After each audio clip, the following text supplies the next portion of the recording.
love it, you wear it. What's your style? Get your merch at shop.eslgaming.com.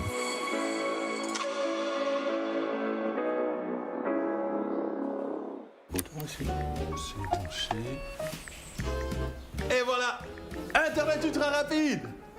Toujours pas. Bah non. Ouais, allô? Ouais, écoutez, j'ai un souci familial. Ça marche pas.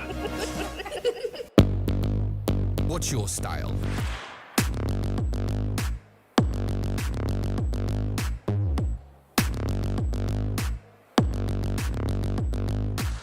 Get your merch at shop.eslgaming.com.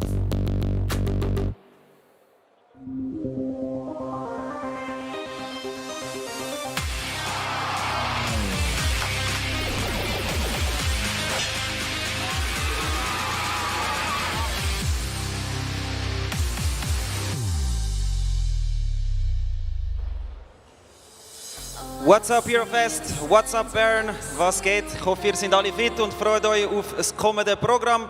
Welcome back, Twitch chat. Welcome back to the already 6th season of the Swisscom Hero League. A few minutes ago, we witnessed Adipa dismantling Jesus in a very close Clash Royale season. And now we want to know who the real boss of the Rift is, because next up is League of Legends. Ich glaube, die meisten von euch haben es verstanden. Ich wiederhole es sonst schnell zur Sicherheit nochmal auf Schweizerdeutsch. Wir haben jetzt gerade vor ein paar Minuten das Clash Royale Final von der Swisscom Hero League gehabt, wo der Adipa, der Jesus, in einem ganz knappen Match geschlagen hat. Und next up ist das League of Legends Grand Final zwischen Lustig und Mind Sanity. Ich glaube, die meisten von euch, die da sitzen, wissen auch ganz genau, um was es heute geht. Die wissen, was E-Sports ist, die kennen die Swisscom Hero League. Ein paar haben vielleicht auch schon einen Favorit oder haben schon Wett abgeschlossen, aber ganz viele Leute, glaubt mir, wissen nicht, was E-Sports ist und haben nicht euren Wissensstand. Darf ich euch präsentieren? Die Berner E-Sports Strassenumfrage 2021.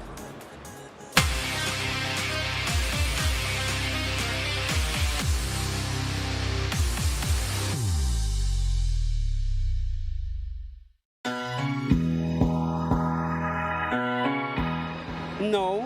Das ist die E-Sport-Liga von der Swisscom. Okay, ich muss dann ihm Vielleicht hier ja, bringen und dann vielleicht ihm mitspielen bei der sagen. Swisscom Hero League, genau. Swisscom Hero League. Hero League, okay. Genau. Ja, habe ich schon mal gehört. Hast du schon mal mitverfolgt, gesehen, geschaut, Werbung gesehen? Ganz ehrlich, ich habe mir überlegt, mal irgendwie mich anzumelden, so, aber gell, es gibt so viele brutale Gamer.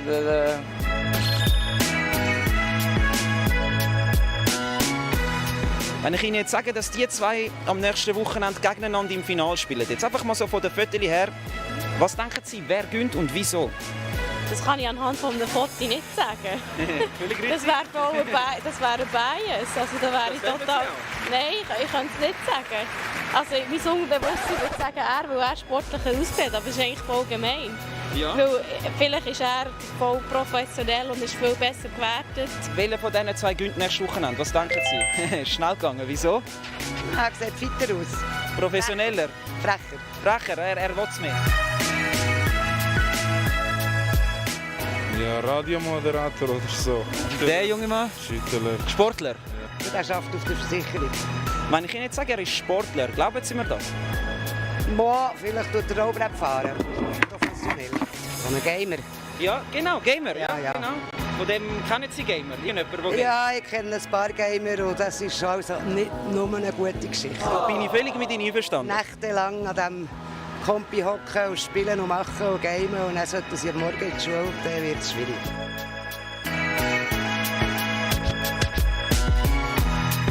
Back on stage, back where we belong, back to the 6th grand final of the Swisscom Hero League here in Bern as part of the Hero Fest. Next up is League of Legends, and once again, because I don't know too much about LOL, the Hero League provides you with two people that are very knowledgeable about League of Legends.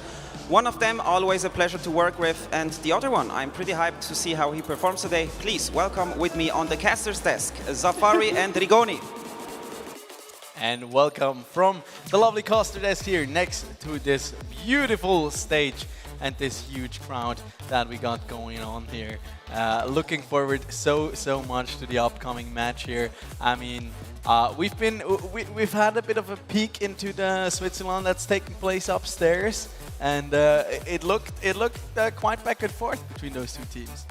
Yeah, they played against each other already 3 times, I think, this weekend, and it's been going back and forth, and we really don't know who is going to win today. Obviously, Lustig, they did win the Switzerland, but we'll see what's going to happen today.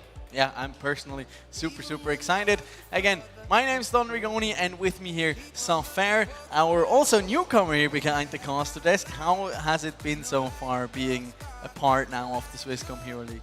It's been super hyped, honestly. Like, the games, they were super cool, and it's always so nice to see the games live and see how they go, and also see some upsets. And I always am for the one that is a bit lower ranked, because like it's so cool for them to finally step up and beat their idols and really make a name for themselves. So yeah, we'll see who's going to take it today.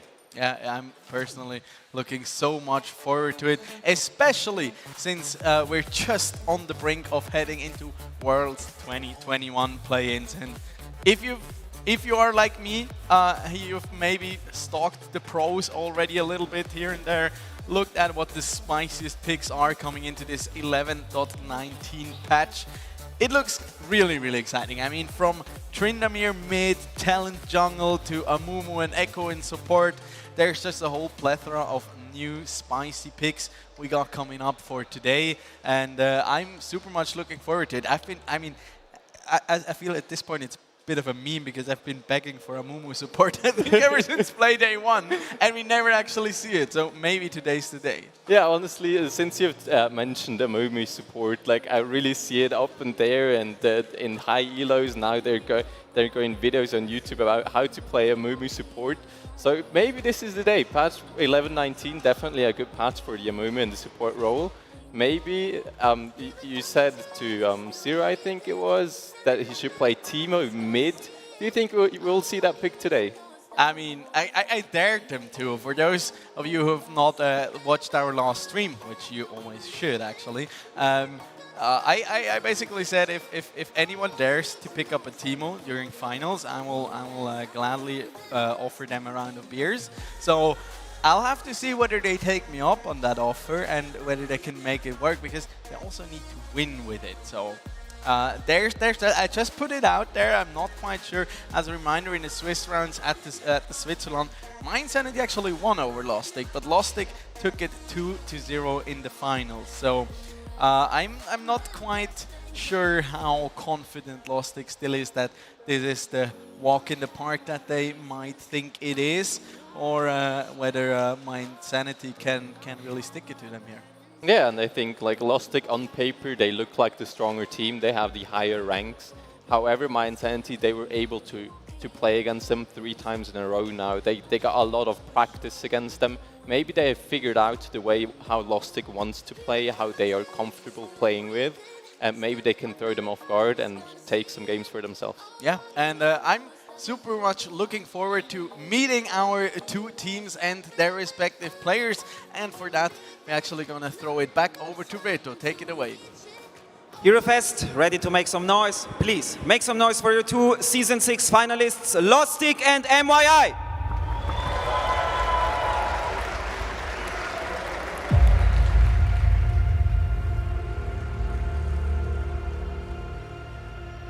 There you go. Welcome on stage, boys.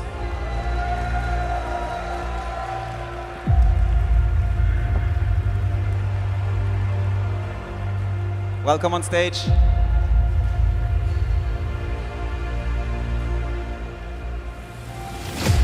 Welcome, gentlemen.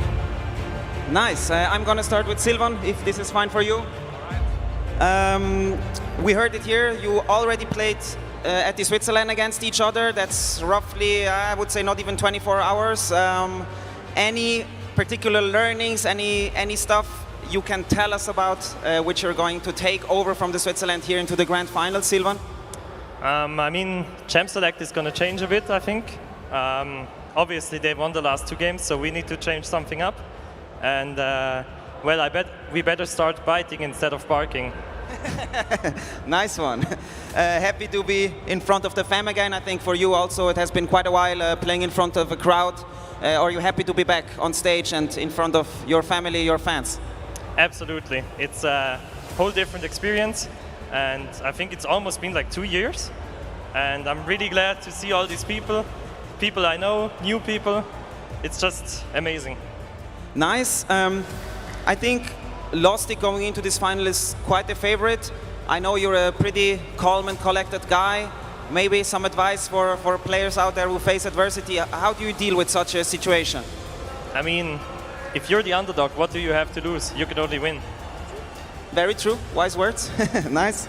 Any positive side effects from the Switzerland you're carrying over here, or just a little bit tired? Well, I started playing set again, so that's nice. And we got 1 win against them, so we know we can win. And I think that helps our confidence. What would be your prediction for this final, and maybe any last words you have for Lustig? Well, I would hope for 3 games for the fans. But as for myself, I just want to smash them 2-0. And yeah, good luck. Nice, thank you very much. Now, Goldie, how are you? I'm amazing, thank you. How are you? I'm good as well. I'm always happy when I can host esport events. It's always fun. Today's the day. Does it feel for you somehow a little bit like some kind of redemption, or is it just business as usual? Well, for us, it's basically business as usual. We came here to win, and we'll try our best. And yeah, I think we have good chances. You also came straight from the Switzerland, I guess, right? Yeah, we are like technically pretty good prepared, because we've like practiced a little bit of Switzerland, played some Earth games and shit and stuff like that, you know. And yeah. Nice.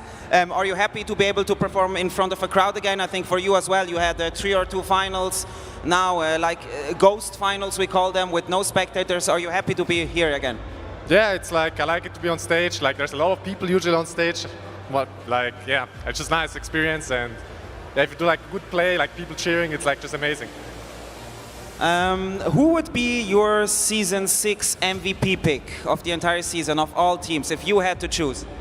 Well, I think our mid laner played really well, like the like easier teams, I guess, that are not Mindset, for example, and I think he performed pretty well, even though he's like not really that known as a good player, I guess. And I think like he deserves the MVP because he surprised like everyone on like the streams, and yeah, with his Zoe performances, he was like just, in my opinion, the best. For the people who don't know who your mid laner is, his name is?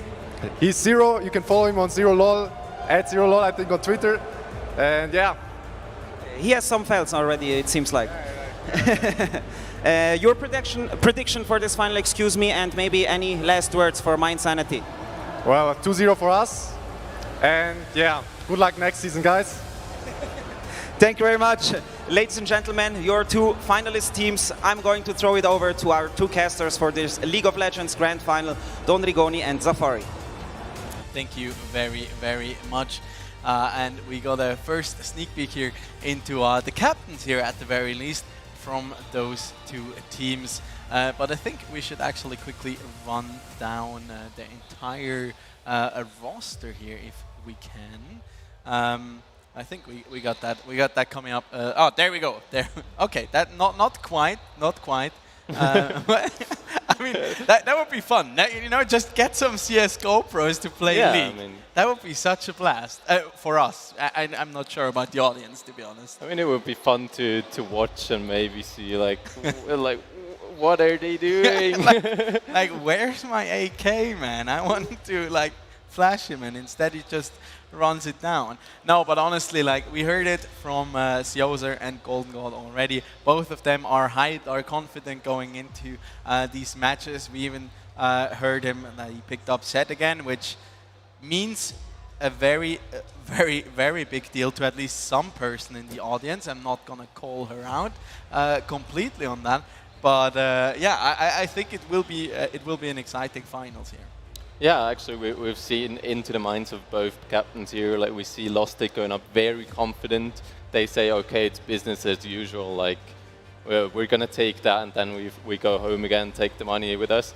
And yes, like, let's see. I think Mind Sanity, they said it at the start. They have prepared something. They're going to adjust the drafts. They're going to, like, go into different strategies as well, since they have lost the last 2 games. Yeah. So I'm really looking forward to these adaptations, and I hope they can face up against Lustig. And as he said, like, if you're the underdog, you have nothing to lose, so they can really try hard and get this win together.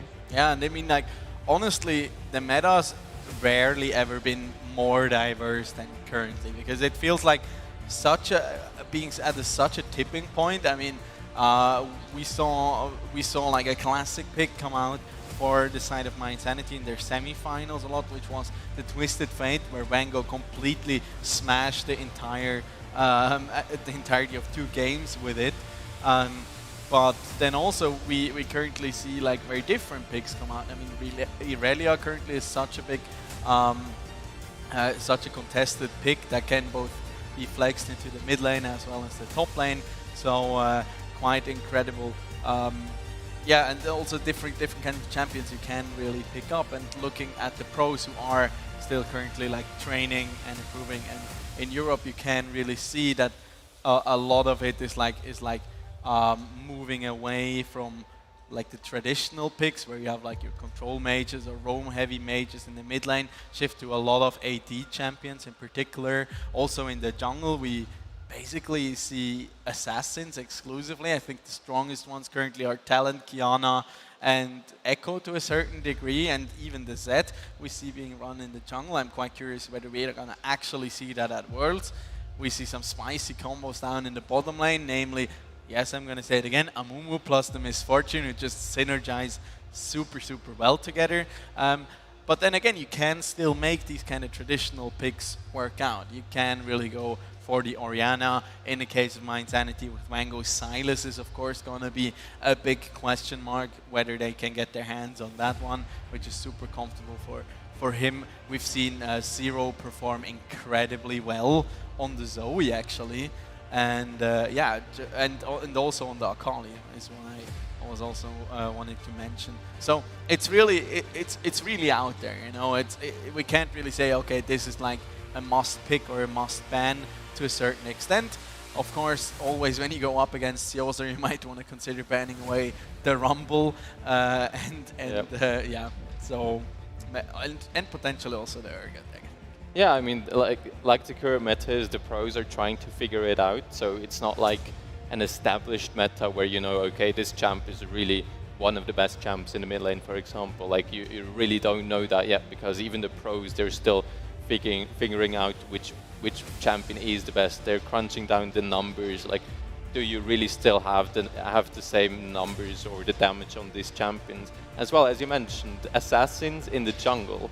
Now, is this going to change very much? Because do you need a bit more mobile AD carries? Because otherwise, if there's an assassin on the map, like, you don't really like to play AD carry when there is an assassin. Yeah. And if there is an assassin in the jungler and you never really know where he is, you don't really know, okay, he's not in the mid lane.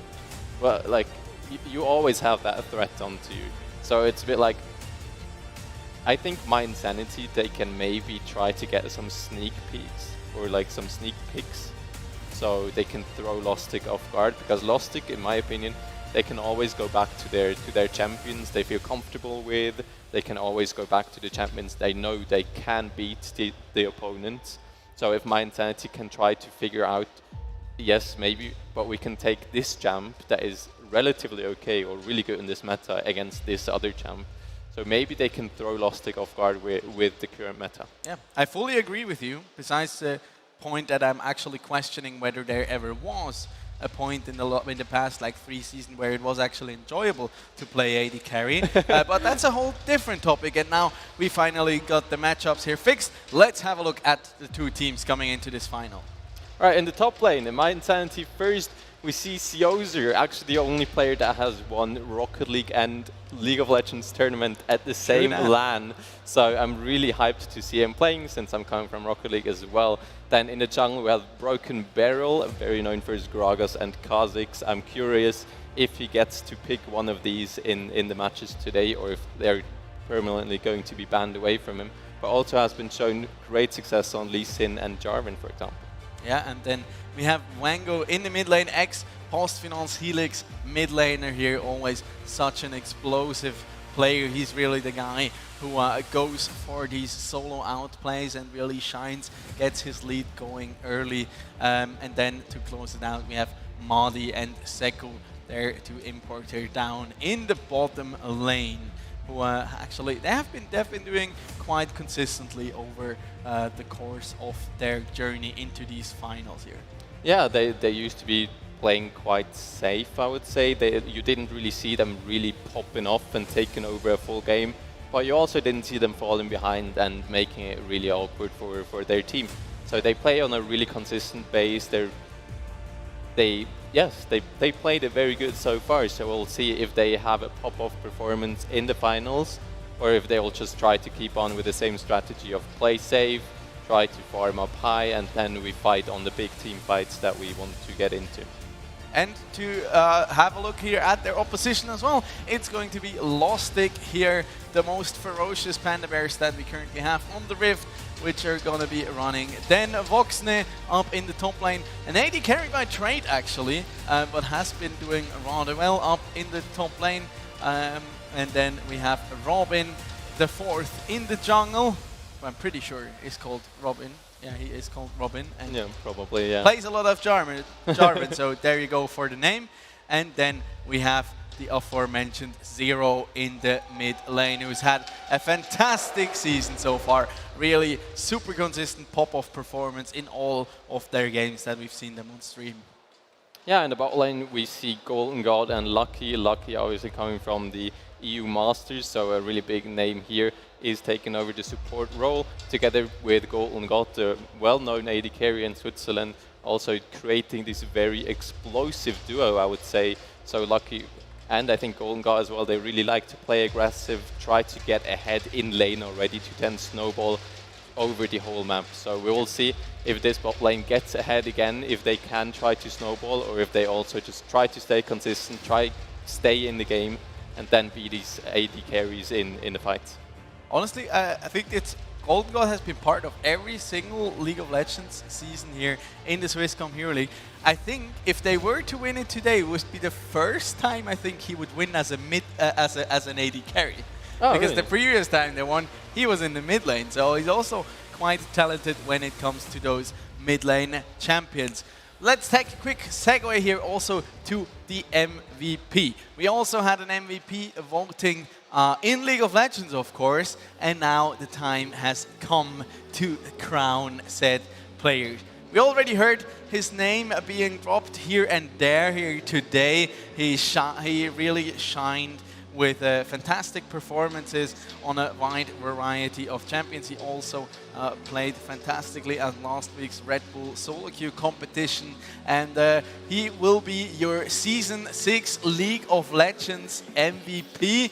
It's going to be Zero.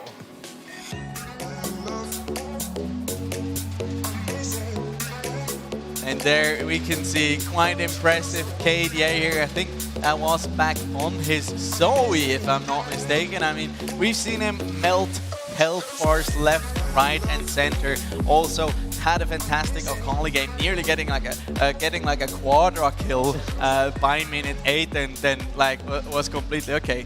I guess this is gonna be a chill game then for me. But he's always been super consistent for his team, and he's also gonna be getting the Logitech G Pro X Super Light to stock up his skill roster a little bit. And I think to hear it from the man himself, we're gonna quickly throw it over to the main stage with Reto. Please take it away. And I'm joined here by the Season 6 MVP, Zero, your Lostic mid laner. Goldie already told us about you. He said if he would have been to choose the MVP, he would have chosen you. So seems like he had some influence there, maybe, we don't know. Congratulations in any case. Here goes your Logitech G Pro X Superlight, a super good wireless mouse. I use it myself. I'm very happy with it. Did you at any time expect to become the Season 6 MVP?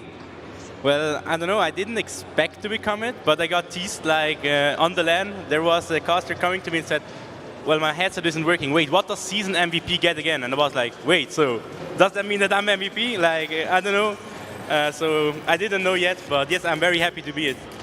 Is this a little bit extra motivation for the finals now? I mean, of course, it's. I'm honored. Are you going to play Timo in mid? I cannot say that, otherwise they might ban it, but we'll see.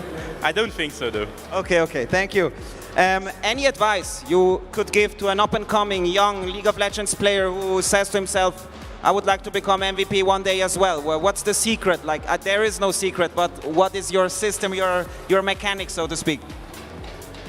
I mean, you said it. I think there's no secret behind it, but I think a lot of players, when they like play on stream, they're like playing super safe maybe, or they're like, okay, wait, I cannot do this, maybe I die. And I think you just play normal, try your best, and if you try your best, then you will play the best you can. You mean if you risk things sometimes, you may learn something new, but if you always keep to your basics and to your safe place, you're not really expanding your mind or something like that. Okay, thank you very much. Well, then enjoy your mouse, have a good final, good luck to you again. Thank you very much. Your Season 6 MVP, 0, ladies and gentlemen. Charming young man, very humble as well, like to see that. And with that being said, please enjoy your final, and I'm giving back to Rigoni and Zafari. Thank you very much. Thank you very much, dear Reto, for these humble words here from our Season 6 MVP. Really deserved, I gotta say. Played fantastic. We overall had some pretty nice games, I gotta say. Just remembering like the semifinals were so exciting. Also the one between Lassite and My Insanity was quite insane to see Arno, actually, the current Swiss champion in Red Bull solo queue, pop off in one of the games on his famous Riven. So yeah, quite an enjoyable season so far, and what better opportunity to top this all off as with a nice, hopefully full best of 3 series here. I'm pretty much pretty excited for it, to see what we got coming out here. What are like your wishes and your predictions? As you might know by now, my wishes are the match to be going full length. So game 3, 40 minutes League of Legends, or even 50, we will see. But like, I'm looking forward to a really close game, so they must fight for it, and it's not like okay, they snowball out of control now and that is game. Like, you can't really stop that snowball anymore. So I really want to see this game 3 incoming, and I really want to see both of the teams fighting for their win. And I can promise you something. If we really go all the way to 3 games, I'm gonna stay here for the last one. Oh, that's very nice. Yeah, right? You're not going to have to do a solo cast again, because this time we're still quite early in the night and are looking forward to this one. I think you already know what I'm going to be hoping for, and it's going to be the Mumu support. I would really like to see a Timo, not going to lie. The possibility of it, quite unlikely, I got to say. But I honestly hope that we see some of those newly come up picks rise here as well. We saw Lucky actually in the semifinals bring out the Echo to, well, how do I say that? Moderate success.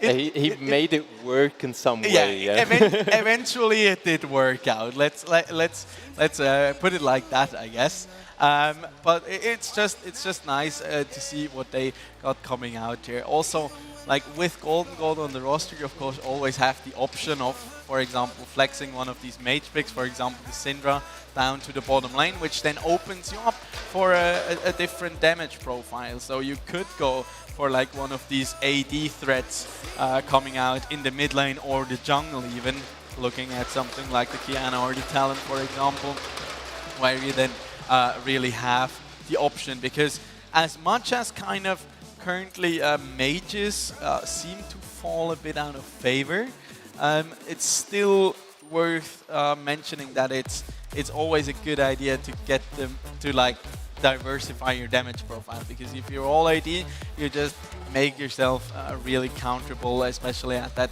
like 3 item point, where it then will start to shift. And it can become quite hard to actually win team fights, because you don't have you have such a one-sided damage profile on your team comp. Yeah, I mean, you mentioned it now. We've seen a lot of games actually with full AD comps, and they didn't turn out great.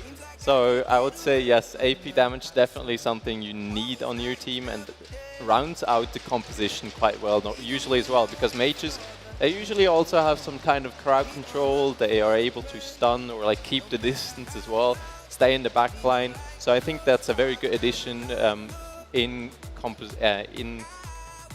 together with an ADC. So mage ADC in the back line, like a bit of a traditional team fight, honestly. Like you have the front line, mage ADC in the back line, so that makes it really weird.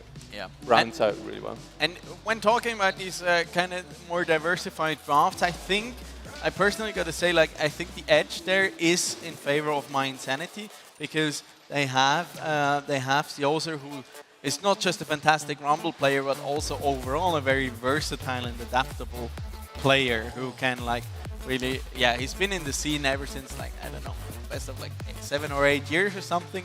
He's played competitively, so he's really flexible when it comes to that. Plus, their jungler is a very prominent Dragos player, so you kind of already have that natural kind of fit that you can opt in for, besides like the usual meta picks. Whereas, yeah, I mentioned it previously, then Voxner in top lane on the side of Lostic, by trade, he's an AD carry. Yes, on paper, they are like the higher rated players, but in terms of like experience, muscle memory, and also matchup knowledge, he could be at a disadvantage. However, there's always still, of course, the possibility that he's just going to whip out one of these AD carries up in the top lane, for example.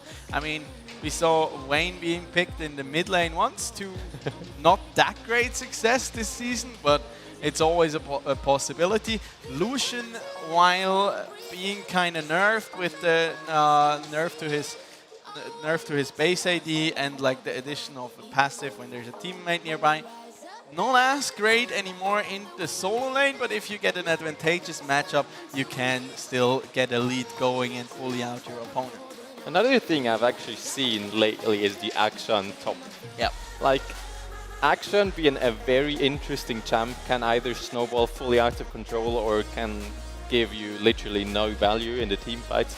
So Akshan a very interesting champ. I don't know if they are going to pick it up because it is such a new champ, so they're not as experienced as on other champions. But it is a possibility that is worth mentioning, I think.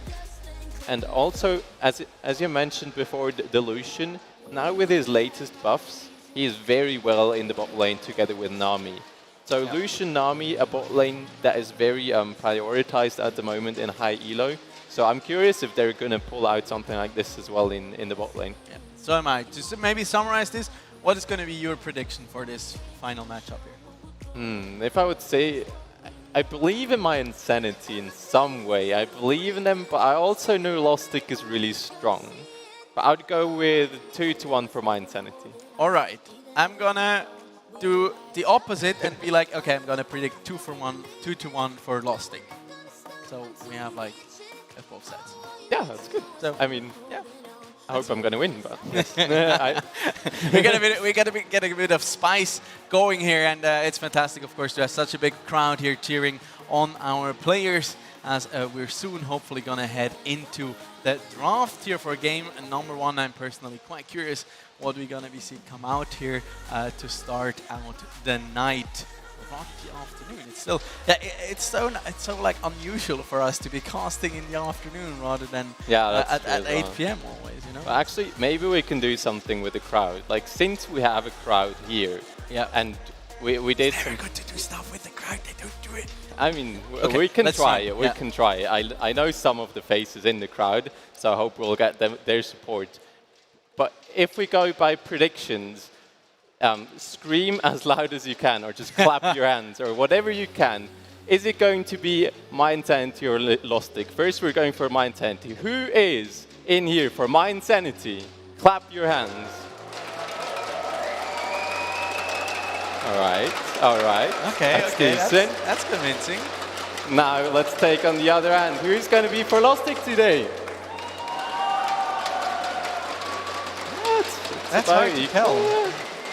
Hard to tell. Yeah, we need like a referee system, or we just call it a draw here. What? We just call it a draw, you know. We call it a draw, yeah. But that's so unrivalry. Yeah, but we gotta stay neutral. Still. We gotta stay neutral. We can't really support somebody. So we can't control everything as we're heading into draft number 1 here, I think. As we got that, no, not quite Actually, yet. just thank you guys for participating. That's True. so nice. Like the crowd, sometimes you do stuff like this and the crowd's like, oh well, like clap if you're for X, nothing clap if you're for happened. Y. But yes, thank you. That's really what I appreciate in the community, and it's so nice to see the support towards the teams as well. And yes, we're looking forward to a really nice game here. Let's get that red. Do you have anything you see getting picked or getting banned? Like if we go even more into the predictions, do you see something that is really going to be banned because someone is really good on it? I personally think probably the Gragas and the Jarvan will be banned away, because I feel like Jarvan is quite in a weird position where I personally always think, okay, he kind of falls off so hard in the mid to late game. But if you get some early pressure on, he can be such a fantastic champion. And I mean, Robin, it's literally in the name. The guy knows how to pilot his champion. And yeah, so I can really see that being a big priority for them, and therefore I think my Insanity will be good by banning that away. As yeah, look, I just love this side. You know, it's just so mesmerizing seeing the shots here with everybody cheering on, with the lights going. So fantastic here. We're already into draft here, I think, as we can get that on the screen here. We see the first ban here come out on the side of my Insanity being the Xin Zhao. Makes a lot of sense. Robin has fantastic performances on that champion, and before heading into Worlds patch, Xin Zhao, Viego, and Lee Sin was kinda the trio that was everywhere when it came to the jungle role. But also now the 6 here being banned away from Lostic, as well as the Talon. Actually, I think that's probably the first one we ever see a Talon being banned in competitive play, like ever. Yeah, to be honest, I don't really have to, or like I haven't really seen Talon at all being picked lately. Maybe it's something that Broken Barrel has been experiencing with. Yeah, it's just like an edgy hooded guy who jumps over walls and one-shots your AD carry. So basically what every other assassin does. So. Yeah, but I guess with the recent changes, Talon can be played in There it is! We got the Mumu! Finally!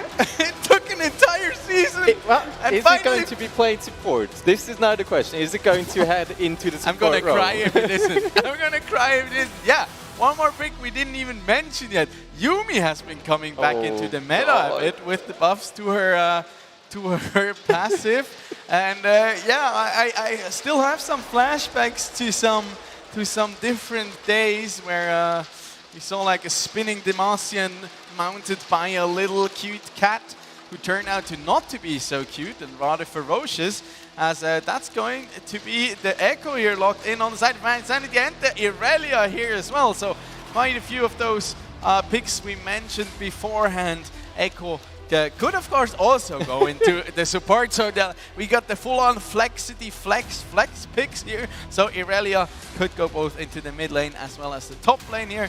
We're gonna have to redo the draft. I think due to we also want to make you watch it, or be able to watch it, I guess. And yeah, Irelia so strong. I mean, always tell people, if you want to see what an Irelia can do, go watch like any LPL game from FPX. It's absolutely insane. What Noinby can do on this champion is just absolutely disgusting.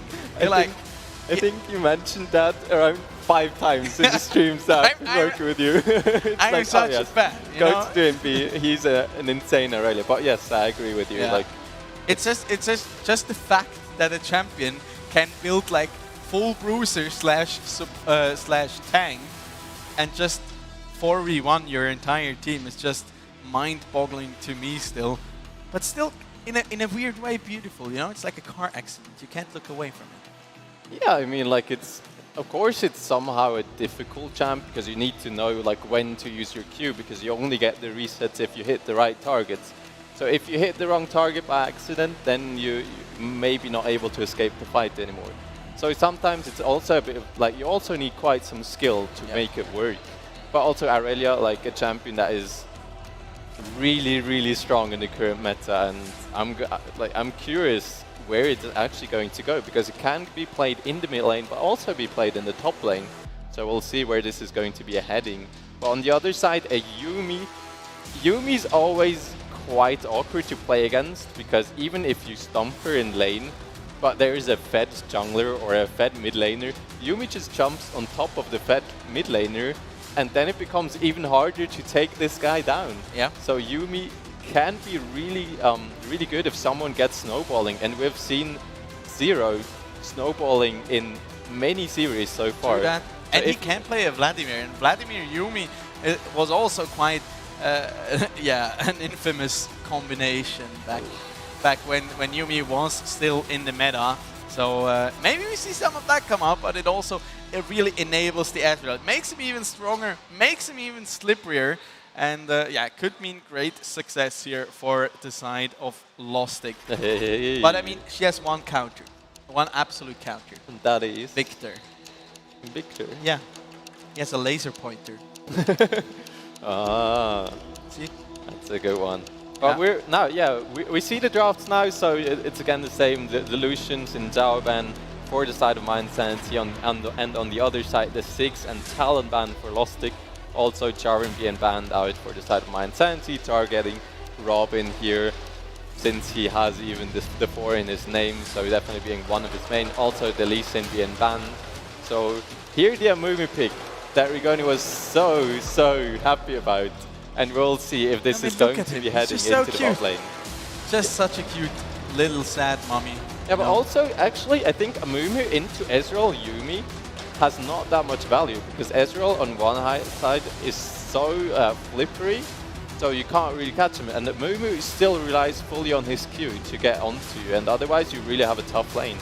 Yeah, but then again, I mean, what was the change that made Amumu so strong?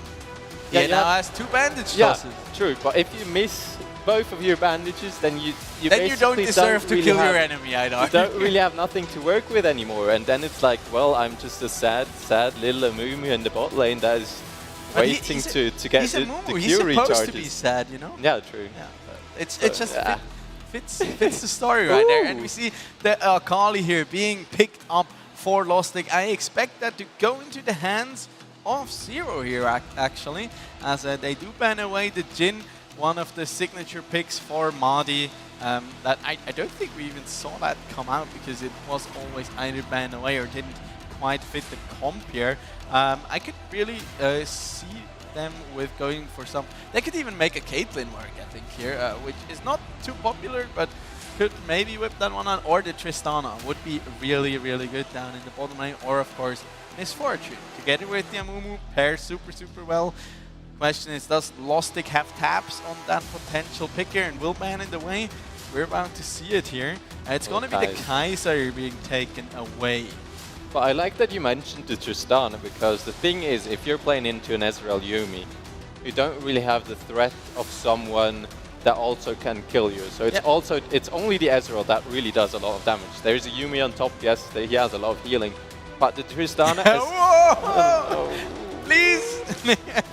But like as soon as you hit the stun, Tristana can jump in with the rocket jump, and then they just blow up the Ezreal. So this, in my opinion, would be a very good pick here for Mind Sanity. Yeah, it's also really good. Offers also really good disengage. I knew it, man. I'm so disappointed. Yeah, it's I'm not angry. I'm just really disappointed.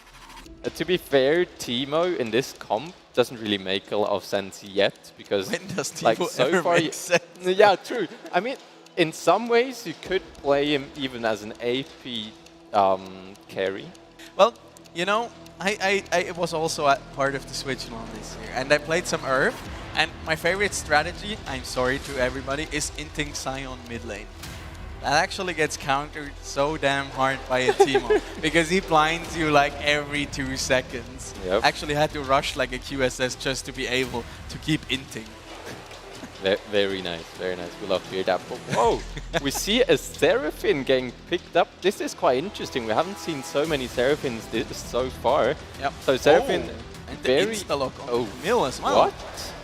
Yeah, so it's going to be a Seraphine AD carry then. Yep, Seraphine bottom lane here together with the Amumu, though really the explosive combo here. And as a reminder, Seraphine just got a buff on 11.19 and it was quite significant. 20 seconds off her ultimate cooldown at all levels actually, so making her quite a bit stronger, and I think she's definitely a pick here to respect, as there's going to be the Olaf into this.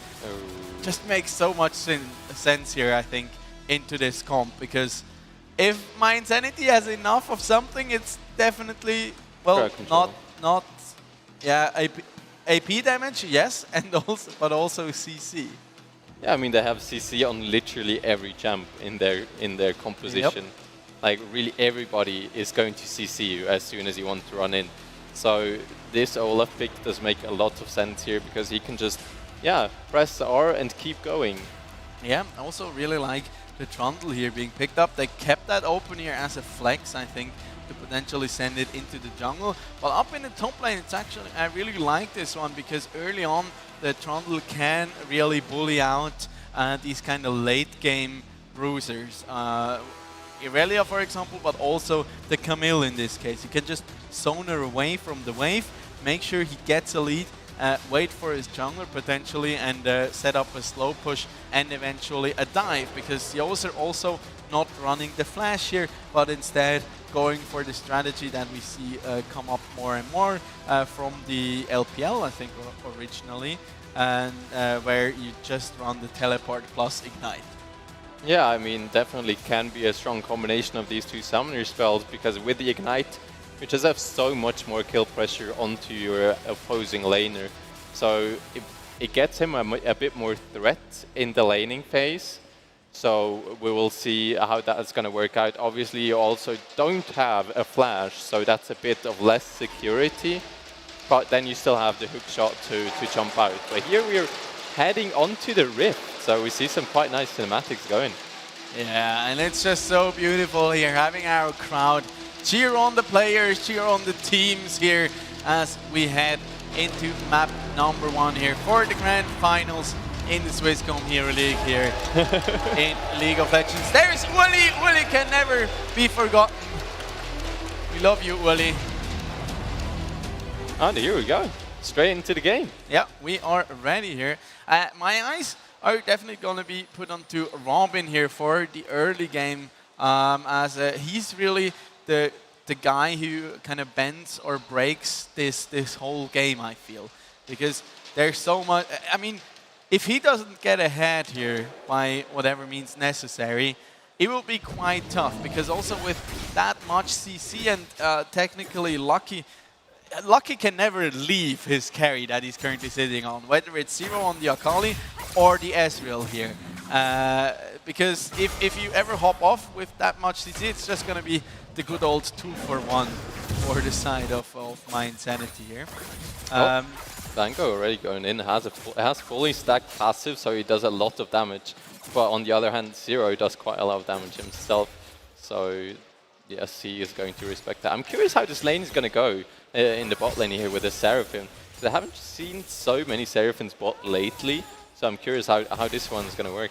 Yeah, I also really like it here, because they can push in so hard and aggressively here down in the bottom lane, and Ezreal not really known for having the best kit in terms of wave control, especially early on, struggles quite a bit, and the Seraphine can just keep pushing in.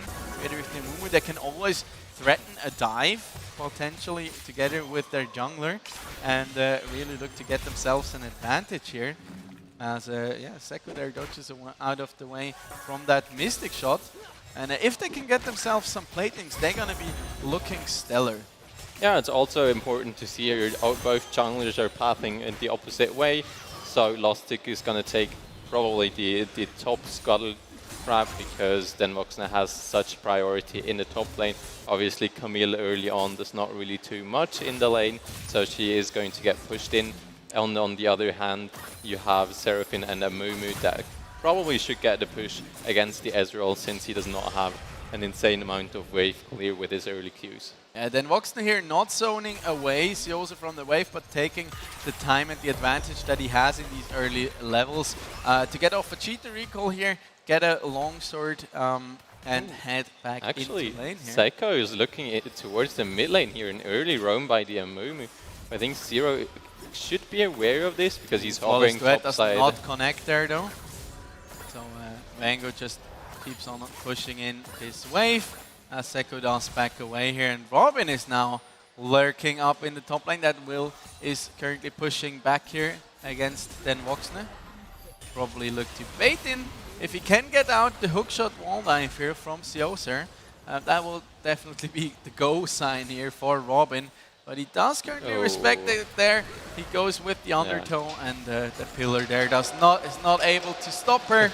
And Sioser gets out unscathed. I think Sioser, he knew it because it's, Robin, he was not on the ball scuttle, so they should know that he's towards that top side. And Sioser also, like, he always keeps his... actually great stun lands onto the Yumi! Oh my gosh, great stun. bandage just. That Madi could now. just be first blood here coming down. That's the heal being popping. That's first blood over to Madi on his Seraphine, but that's the kill being traded back here. Golden God chasing him down and managing to pick up that kill, getting revenge for his precious kitty cat. No, it was Yumi. Yumi got the kill. Oh yeah, I think it was the ignite. Last ignite there, securing it. Oh, that's a hashtag actually, worth Madi chat. now a bit in trouble. Robin is here, gets a slow onto Madi. Very nice route by Madi, but I think he's getting chased down. Flashes away from flash. the Golden axe, God but here. Golden God goes forward, but there's Flashing forward there aggressively. Now it's quite... Oh, Sioser actually is here. Is in the party. Where did he come from? Golden God is now in the alcove here, is ignited, and will certainly go down here to the hands, or rather legs, of Sioser, but he will pay with his own life. It's a party in the bottom lane. Zero is now here to have a word in this as well. Vango does get zoned away. Going through super low. Robin is taken out. And now then Voxney also makes his way into the bottom lane. That's the next TP being channeled. What is this, ladies and gentlemen? Then Voxney just going under tower saying, I do not care. Give me a bite of that tasty, tasty mummy. But he does pay with his life. And I think overall that was like a 4-for-3 trade, I think, in favor. No, a 3-for-3 trade. Yeah, 3-for-3. Yeah. What is that party in the bot lane? All the TPs have been blown. And actually, Mind Sanity, they have the TP advantage, and they blew that one as well.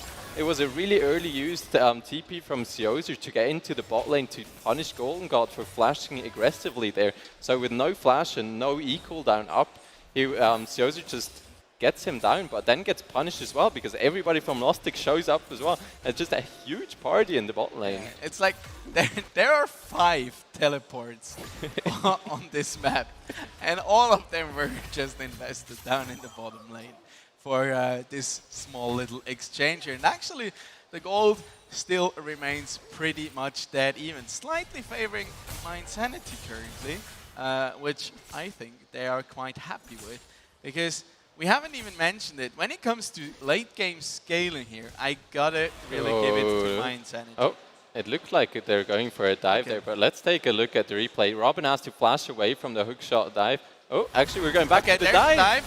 They're going in to take down Robin underneath the tower. Then Voxner trying to get something back here, but that will just be the free killer being picked up by the side of Mind Sanity. Zero trying to roam up there, but will not make it quite in time. Actually, Vango with a quite nice roam there. He sadly was not able... Oh, there's another bandage toss connecting. There's going to be the encore coming out, and Lucky is just caught out there and will go down. Gold God managing to get the kill back here once again, but he did arcane jump forward. Seko gives him some thumbs up and said, Mommy for once is really, really happy, and so am I, to see this lovely champion here down in the bottom lane. Thank you very much, Seku, for picking up this Amumu.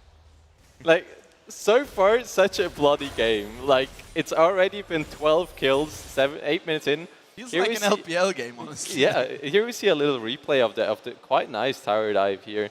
They go underneath, double stun actually, and they just immediately one-shot Robin underneath the tower. Yeah, but they can't go on because the tower was charging up these shots and does quite hurt. Yeah, that was Broken Barrel without even having his ult yet. Once he gets access to that ultimate, he can really freely go for these continuous dives over and over and stay quite safe while doing so. Yeah, but I think like so far we see some quite nice engages in the bot lane with the stun going into the encore. So it's a really quite huge CC chain that Mindsanity has available. But since they don't really have a traditional AD carry, like, there is someone that needs to put out the damage, and that is relying on Bango and Siozu here for the AD damage. Uh-oh. I just go and face check this one. Robin now running out of the bush here with the undertow. Seko does flash away immediately. The Yumi is now on Robin here. They try and keep on chasing, but Seko does get out there by the skin of his teeth. These plated steel guards early really do pay dividends here, as Robin once again does not manage to pick up more bigger advantage here down in the bottom lane. Yeah, I think they want to set up Drake, or not really set up, but get mission control around it, so none of the teams can just really sneak it away. I think Lostic started up. Amumu is not here in the bot lane yet, so I don't know if they want to contest this.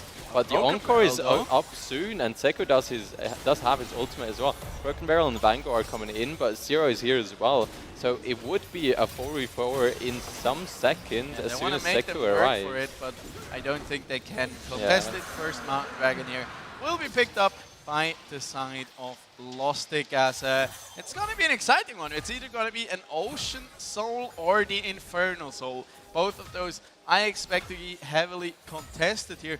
Mindsanity getting onto that board here in terms of dragon kills first does mean quite a bit. They buy themselves a bit of time at the very least if Mindsanity should continue like this and get a bigger advantage. But it's also important for them because they kind of have to rely on outside sources here to get an advantage in the mid and late game team fights. Because as I wanted to mention, like what feels like 10 minutes ago at this point, because there was so much action happening, the scaling in this game is quite favoring the side of Mindsanity here, I believe. Because they have fantastic engage in the Amumu, they have Echo, Camille, and Irelia, who are all insane in the late game. And then the Seraphine backing it up, not just with her Encore, with her ultimate of course, but also with the pure utility and all the shielding and the healing that she does provide.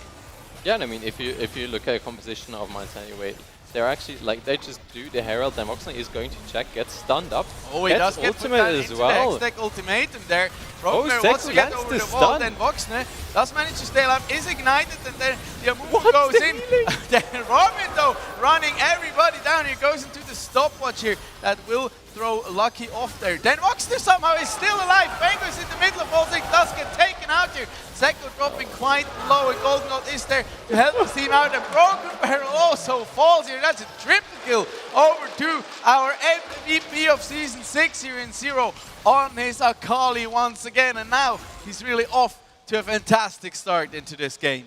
Yeah, it looked quite good, let's say it like that, at the beginning. They were getting Den Voxner down to so low HP, but the healing, he sustained so much. Like, let's take a look. Den Voxner here, going down a bit low. Now he's getting ignited. He's getting, yes, he's so low. And here you just see Yumi healing. He flashes out, survives, and now Robin is just in the middle of 3 people. Zero arriving as well. Den Voxner just with a Yumi heal, he just rejoins the fight, and they are able to get down Bango, and now it's just cleaning up houses by Zero. Gets a triple kill for himself, and what a performance by him. Matches the roams there, is there to just clean up the fight and get all the kills. Now he's hovering bot side, so I think he's just here to collect the wave. But 4-0 and 2 Akali, like, yes, I don't know if you really want to face that as a Seraphim, because I really get the call there. They did have the numbers advantage up in the top lane and got a good angle on it, but then Voxner staying alive for such a long time there with the subjugate just made them really overextend into that fight, and then with Zero and Golden God arriving to the action first, they were just able to turn it around here. Yeah, and the utility Lucky was providing as well. The healing was just insane, and I think some anti-healing would not be too bad on the side of Mind Sanity, because you have Robin that is healing quite a lot. You have a Yumi in the game. Zero does get some healing through to the Riftmaker as well. Now Herald is getting popped in the mid lane, so they should be getting some platings here as well. So that's quite good for their pocket, but there is still a 1.6k gold lead for Lostic here. Yeah, they still do have the advantage, but as you mentioned, like healing reduction really prime here. I mean, also the Ezreal technically with the Conqueror stacked up does heal, and then the Trundle with both the Subjugate and the Divine Sunderer just makes a ton of sense. As Robin is now running in here, does pop the Ragnarok, gets onto Vango here, and with the backup here from Lucky, he's just slaying everybody here. That's gonna be the double kill being picked up by Robin. He gets support from his mid laner there too, and Madi might just be in a bit of trouble here. I think like Seku is on his way to save him. Maybe Zero gets rooted, but he almost does not take damage. And I think with Robin here, Lucky on top of him, and Zero, they might just look for a dive here. Yeah, he's just ready with the meat cleaver there. He does go in again. Does not have the Ragnarok up though, and actually does decide against it here eventually, as they make their way onto that second dragon here, as then Voxner is actually bullying out. Siozer up in the top lane, has already gotten him a 2-level lead here onto him, pops the Subjugate there as well, and tries to run him down. It will take a bit longer and about 2 more items until Siozer can really fight back against the scary troll that is. And yeah, Lostic here securing themselves the second dragon of the match.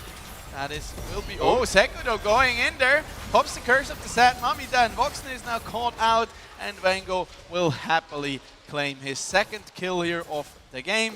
Quite important here for him that he also gets to a bit of a lead after Zero got these 4 kills earlier.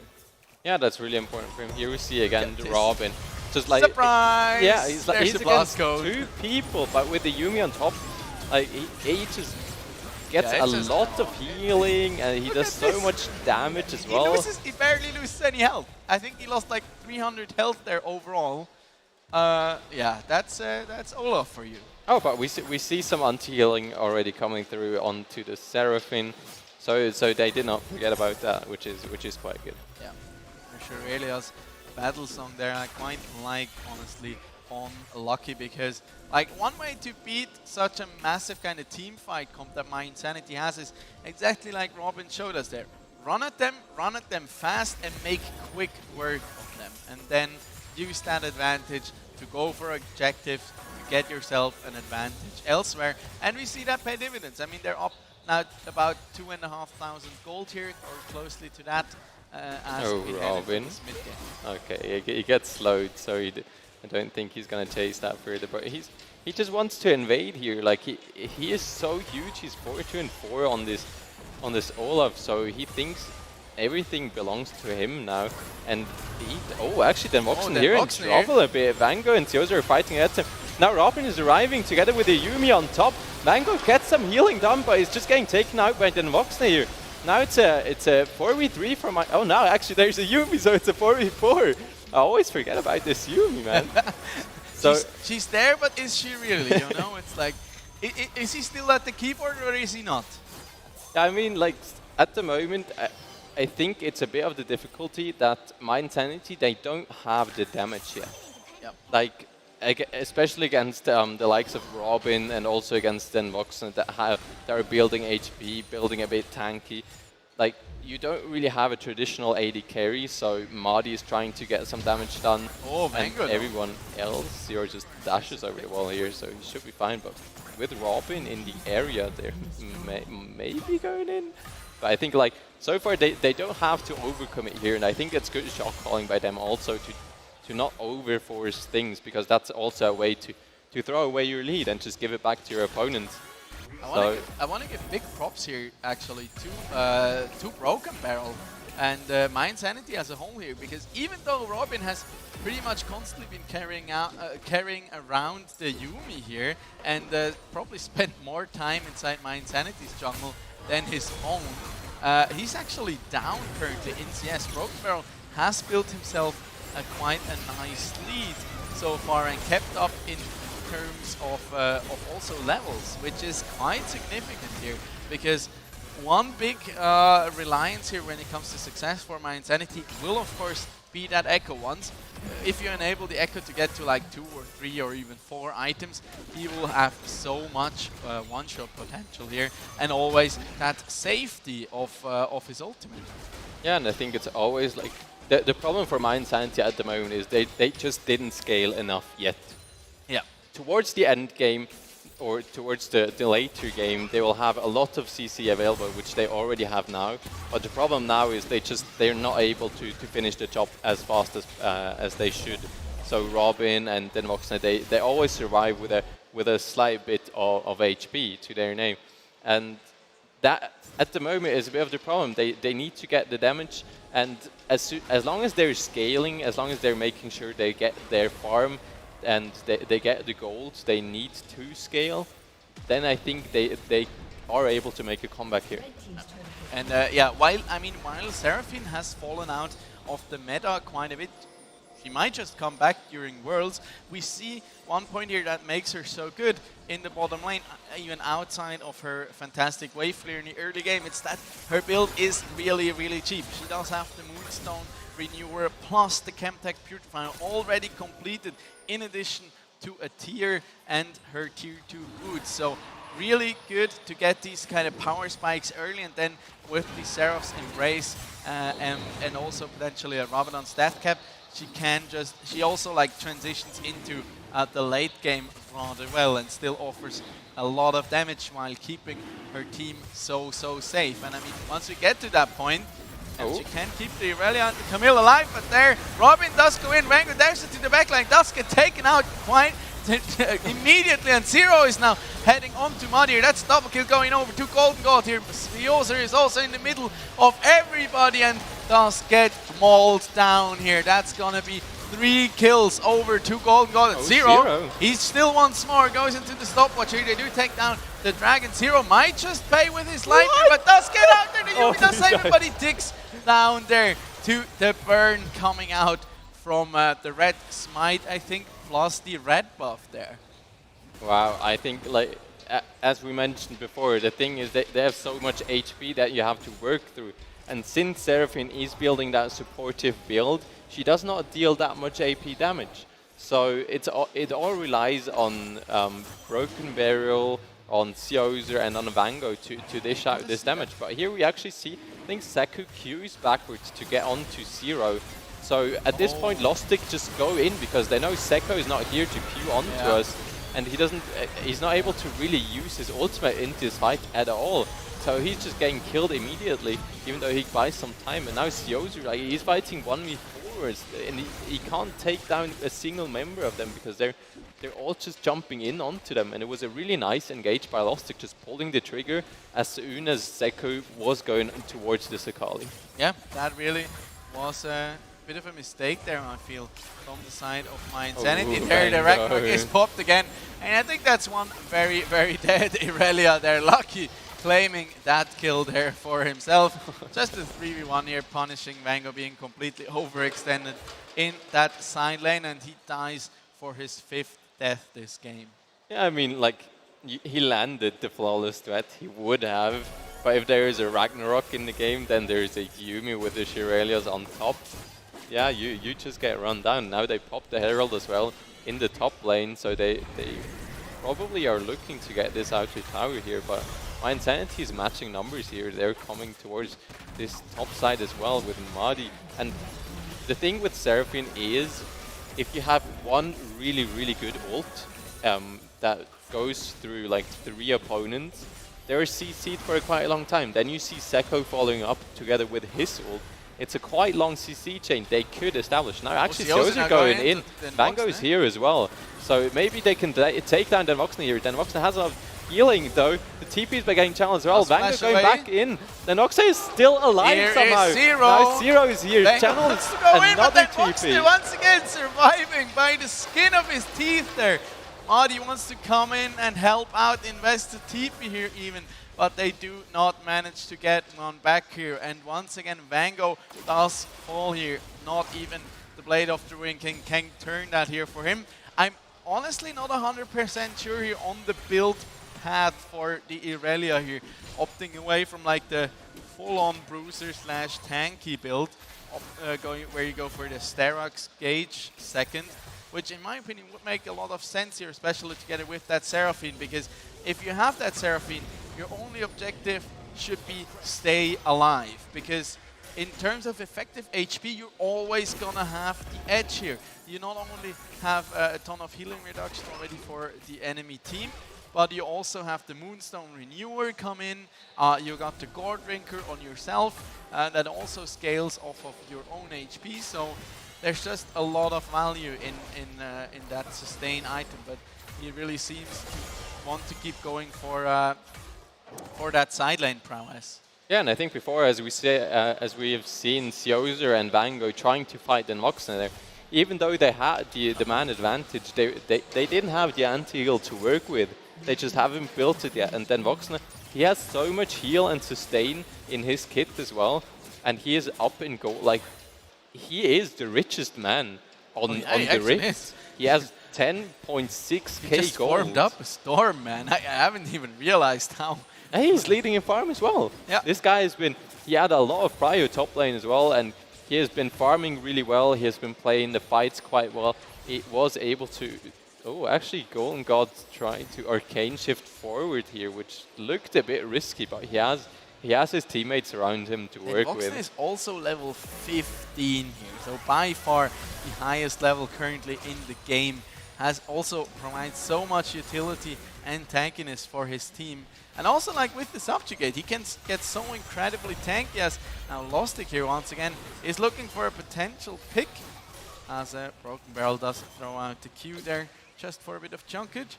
And Mind Sanity, they do back away eventually. Actually, props here to Mind Sanity. They're just behind about 5,000 gold at the moment. So still quite the situation where we can come back from.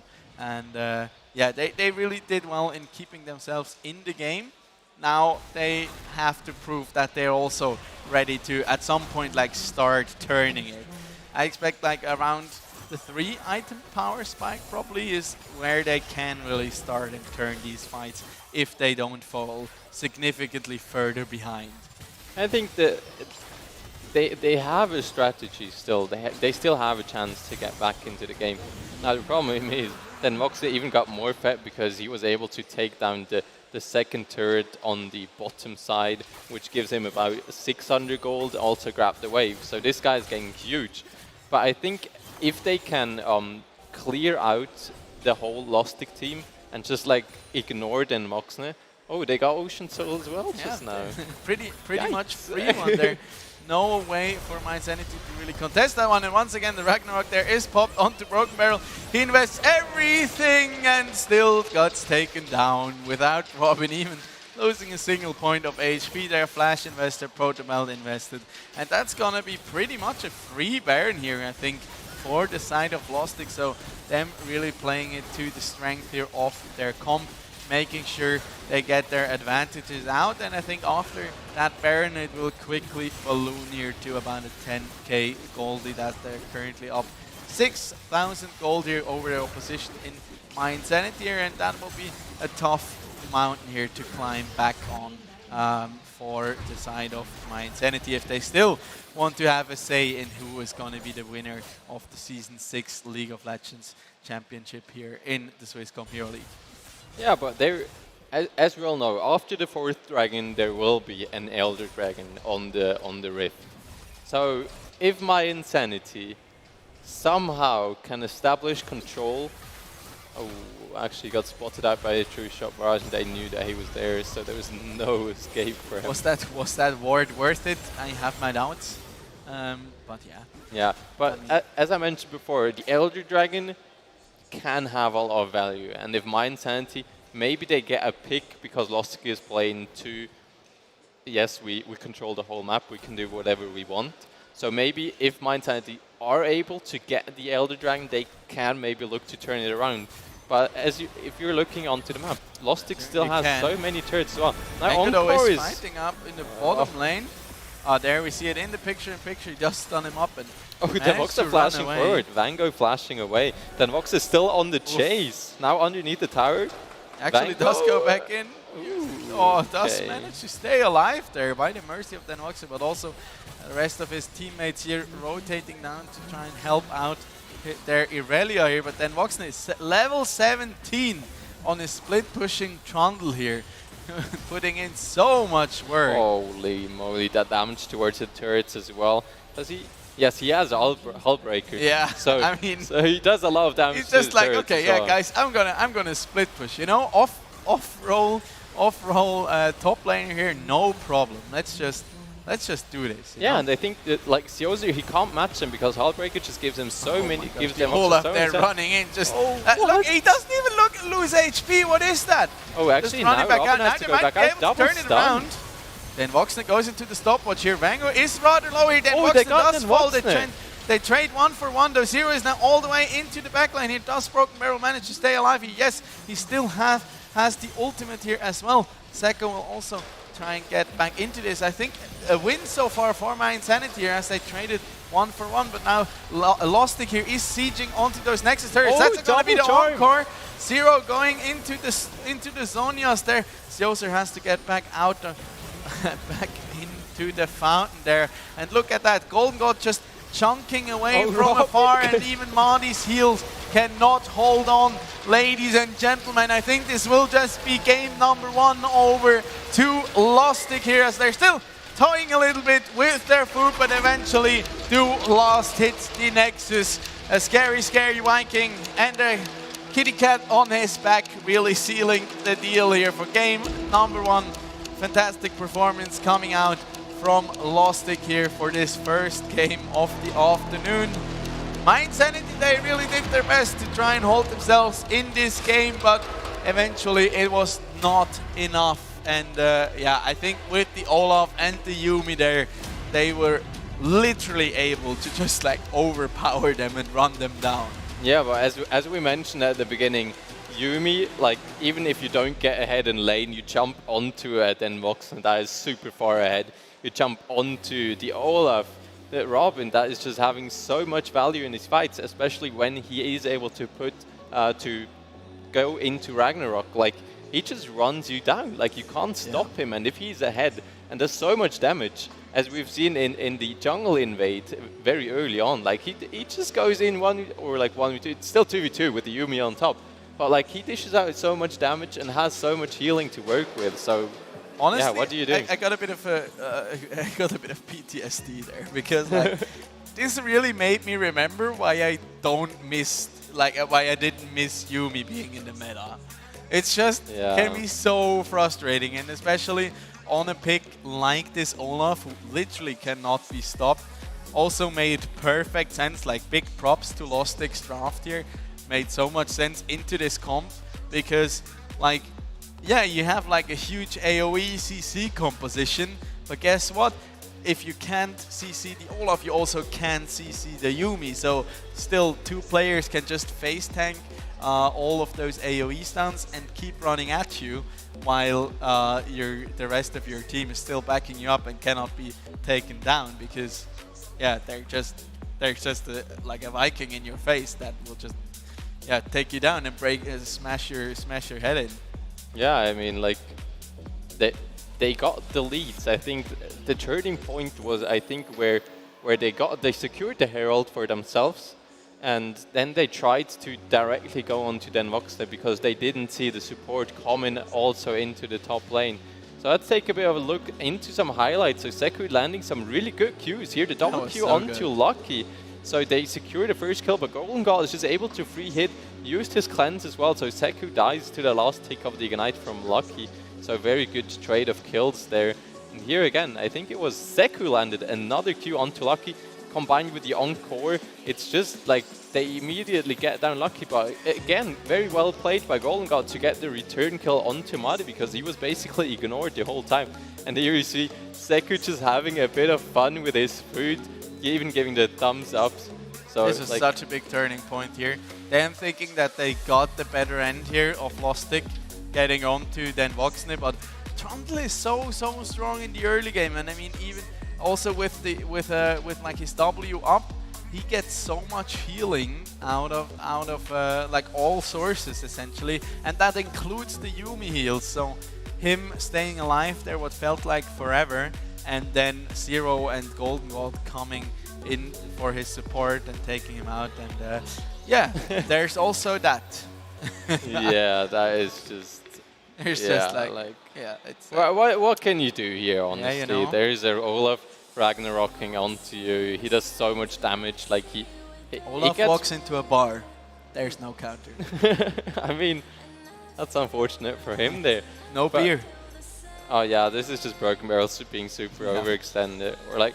Maybe he thought they didn't know, but I think the True Shot Barrage, yeah. I mean, he was clearing out the board, so he knew the risk he was getting himself into, and at that stage of the game, you really cannot afford, because after that Baron take, it was pretty much a sealed deal. But also important here for Lostic to realize, okay, we don't recall here, we just keep pressing our advantage. We can end the game here, A, and B, we should end the game here, because I mean, you could already start to see like Mind Sanity just being able to slowly come back a little bit in these fights. And I think it was quite crucial here that Lostic did end it as at that point they did here. Yeah, I mean they were able to get down the Voxen, which was a hard task. So they were able to scale there, and it's like they had the scaling advantage. I would agree with you there. So. Yeah, it's tough. It's tough. And Lostic, they played it out well. They just pressured, and they knew they were able to end it right there. So they just pushed the issue and were able to finish. Yeah, I think though Mind Sanity, they really showed they had a plan coming into this one. They also tried playing to it. I think it was largely Lostic's draft that really like hindered them here in order of like really pulling it off, getting it to the late game with that Olaf pick together with the Yuumi. I mean, Yuumi wasn't ideal for the lane. We saw that, especially with the double bandage tosses coming out from the Amumu, where he can just interrupt the Yuumi from getting back onto the Ezreal, which he did a great job of. But I also missed them a little bit really playing around the Seraphine. There was they really couldn't, because you always have the Olaf right in your face, running you down, being sped up by the Yuumi. Also the final chapter then coming out, locking everybody up. So quite a tough task. I think we will, if Mind Sanity opts for like a similar draft in game number 2, I think we will see the Olaf being banned out, because it just counters the comp so well, or what you're trying to like establish, because what you're essentially trying to do is just get a numbers advantage and just through sheer means of CC, turn around some fights or get 1 or 2 kills here and there, and with that hinder the enemies snowballing and their push onto your towers. Where for the first like 15 to 20 minutes they did quite well in like stemming the bleeding, and then like Lostic turned it up a notch and really started putting the pedal to the metal, and in the end Mind Sanity could not hold on anymore. Yeah, I mean, like as soon as they had Ocean Soul, Ocean Soul was a really big issue. Like you almost can't die anymore. I mean, you saw the Olaf run at them like in a 5v1. He didn't lose health. He just ran in there, threw out 2 axes, and got like one reckless swing off, and he was full health again. He also had the Yuumi on his back, so. Really they have to come up with a solution here. I personally think we're gonna see a little bit of a different approach coming out from the draft. Lostic, I think, will keep on like adapting to what they see come out from their opponents here, and try and come up with like the count. It's like Mind Sanity going into this with like a game plan. Okay, we want to do X, and then Lostic is like, okay, how do we counter this to a certain extent, or how do we hinder them from like playing to their game plan essentially? Yeah, I mean, they just knew how to play against it. They had that last pick with the Olaf that probably countered the whole game. Yeah. So, like, really, I think that last pick just had so much impact throughout the whole game. And My Insanity, they had a plan, and it was really surprising for me to see as well. Like, Amumu, really cool. Pair it up with something like a Tristana that can jump onto the Ezreal Yuumi. But seeing the Seraphim bot lane, I didn't really see that one coming. Yeah, I agree. But yeah, that's it for game number 1, at least from our side. I think before we head into the commercial, we're going to throw it back over quickly to Reto on the main stage. Thank you very much for the thorough analysis. Thank you. This has been map number 1 going the way of Lostic. We will see, like our caster said, if Mindsanity comes up with a solution to game number 2. Wir sind zurück in ein paar Minuten mit dem Game Nummer 2.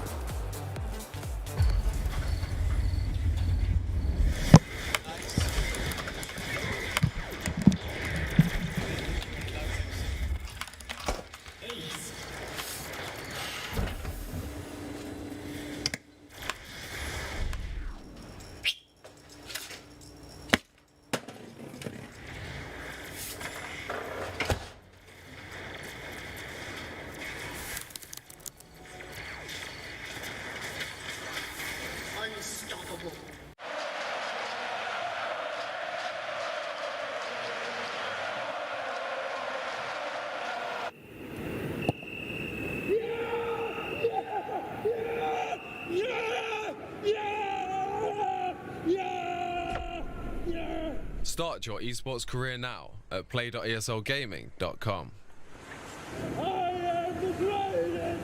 Mit dem Shuttle wäre es natürlich toll, wenn man den nicht vergisst zu machen, weil sonst ist es einfach nervig, wenn man jetzt...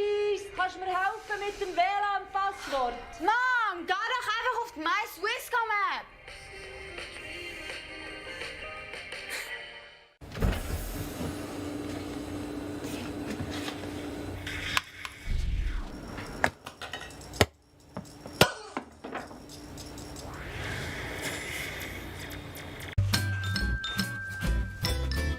You ready? Huh?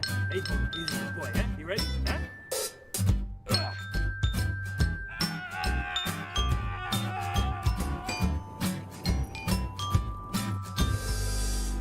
Start your esports career now at play.eslgaming.com.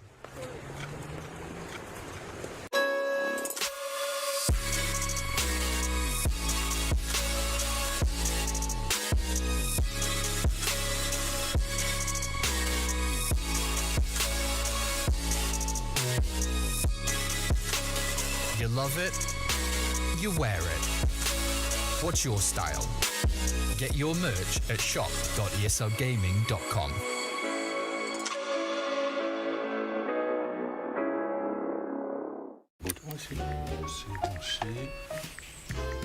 Et voilà, Internet ultra rapide. Toujours pas. Bah non. Ouais, allô? Ouais, écoutez, j'ai un souci familial. Ça marche pas. What's your style?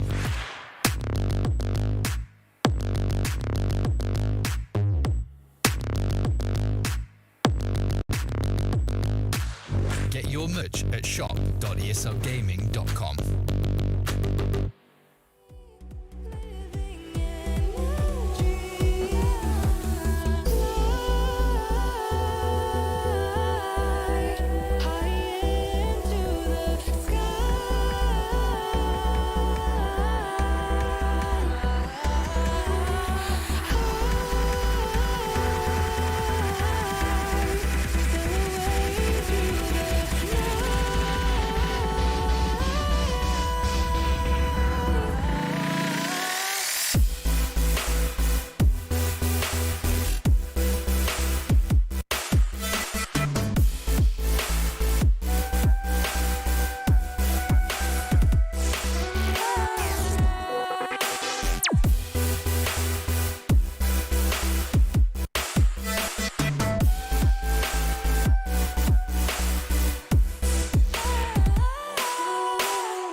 in time that I regret for being so heartless.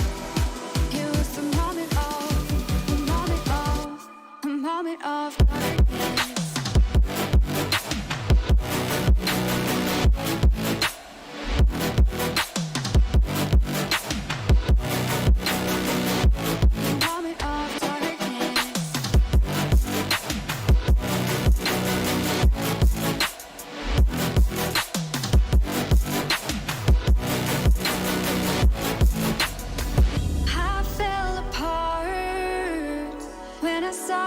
Look at me that way.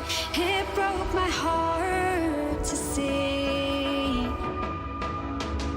It's too hard, it don't come easy. I went dark, I lost it right away. And when it starts, God knows what I'll say.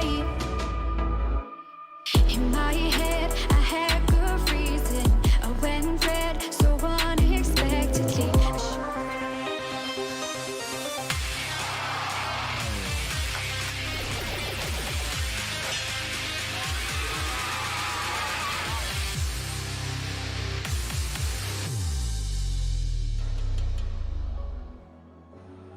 Welcome back, ladies and gentlemen. Welcome back, dear audience. Welcome back, Twitch chat. We just saw game number 1 between Lustig and MYI go the way of Lustig. And now we want to know if MYI has a solution for the Lustig problem for game number 2. And I'm pretty stoked to see what my 2 analysts / casters have to say to game number 2. Maybe they come up with a solution. Rigoni and Safari, take it away. Thank you very much, dear Reto. And yeah, I think in order to beat them, I think they just need some common logic. Logic. Wow, yes. Okay, that's a reach. Okay, I give you that. Let's ignore that for the beginning. But I think, like, honestly, I think I missed the traditional AD carry. So I started being an AD carry in League, and do you want to talk about it? I mean, I don't know. It looked like they don't have the damage to finish the job. They don't have the damage to deal with Dan Voxne, to deal with Robin on the Olaf. They miss damage. True. And they try to rely on the Camille, who was getting pushed in quite hard by Dan Voxne in the early game already. Then they were relying on the Irelia that had quite a decent game. But I mean, like, he died so much though. Like, I feel like Vengo really felt off this game for me personally. I mean, he got some action early, but then he was calling out so much in the side lane. Also, I wasn't really sure how much I agreed with the approach of like trying to really force side lane plays when you're already behind and you're against such a fast comp that will always run you down with the Olaf and the Yumi especially. It's quite risky here to try and set up these side lane scenarios, but I definitely agree with you on the side of the AD carry. I mean, for example, the Misfortune here could have made so much sense. Also, to a certain degree, Tristana, for example, that we mentioned before the draft, I think could have really paid dividends here. Yeah, I mean, also as disengage, especially against the Akali, for example, who in the fights was actually a big problem, because oftentimes when they were trying to set up these fights, Zero would just jump in the middle of things and like disrupt them really hard, because right away the Seraphine had to like flash back, get out. They also Amumu didn't quite get into position to pop his Curse of the Sad Mummy. So overall, like, also props of course to Lustig for like really playing to how they should play against such a comp. But I think it could be improved upon a little bit on the side of my Insanity. Yeah, like, I still think Tristana would have been super great, because yeah, you usually don't want to run into Tristan, because Tristan has so much potential, so much damage, especially with his actual charge, and then also has the safety with her ultimate to just boom somebody away, but also has the rocket jump to jump away herself. Yep. So it's a lot of mobility and it's a lot of damage, and I think the damage was just a bit missing on the side of my Insanity there. Yeah, also with an AD carry, it's a lot easier to apply healing reduction. That was so important here. Against the comp, of course, of Lustig, but also, of course, against the fact that they did have an Ocean Soul. In the end, I think the only source of healing reduction they had was the Chemtech Putrefier from the Seraphine, which just meant that okay, you're relying on getting in there, getting these auto attacks. Otherwise, you weren't really able to get that healing reduction onto the enemies to begin with, which made it kind of hard for them, I feel. But I think at that point we're actually ready to go back to the draft here for game number 2 soon, if we can get that one going. I'm quite interested in what they decide to switch up here. Yeah, I mean, like, I think also the side lane or the Camille pick for Siozer, like, he had some really cool performances on the likes of Kennen or Rumble or something like that, which is a bit less focused on the side lane, but can play really well in those team fights. And that compare that rather than a Seraphine with an Encore, then as soon as the Encore is down, you do something like you can't really do too much anymore, because the Encore really is the big threat of the Seraphine if she's going to support. Then you also have you provide a lot of healing and shielding, but yes, you die quite fast, especially to the likes of a Kali or an Olaf running you down. But here we see the first bans coming out, and it's very, yeah, the Yuumi ban. It's already some adaptation from my Insanity here. I feel them so much for this one, because that was such an annoying pick here to deal with. So it's probably best to just eliminate it, because it's also quite peculiar if you want to play around the Yuumi. So like, it's much easier here for them to just flat out ban it. Lostic this time being on blue side, they have their first pick here to go into this, and they actually do pick up the Jarvan here right away. Getting that one for Robin here just makes a lot of sense. Other than the Yuumi, I think not really much changed about the bans here on both sides. So they seem to be quite happy with the way the bans progressed. Yeah, and I think the danger or the problem with Yuumi as well is when you have an Ezreal in bot lane, like Ezreal in bot lane is able to just really farm up because he's not in too much danger because he still has the Arcane Shift.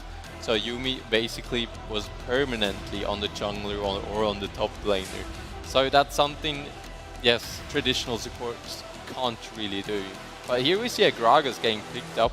That's it can go into a jungle for Broken Barrel, that is very known for the Gragas, but also can be played in support or top.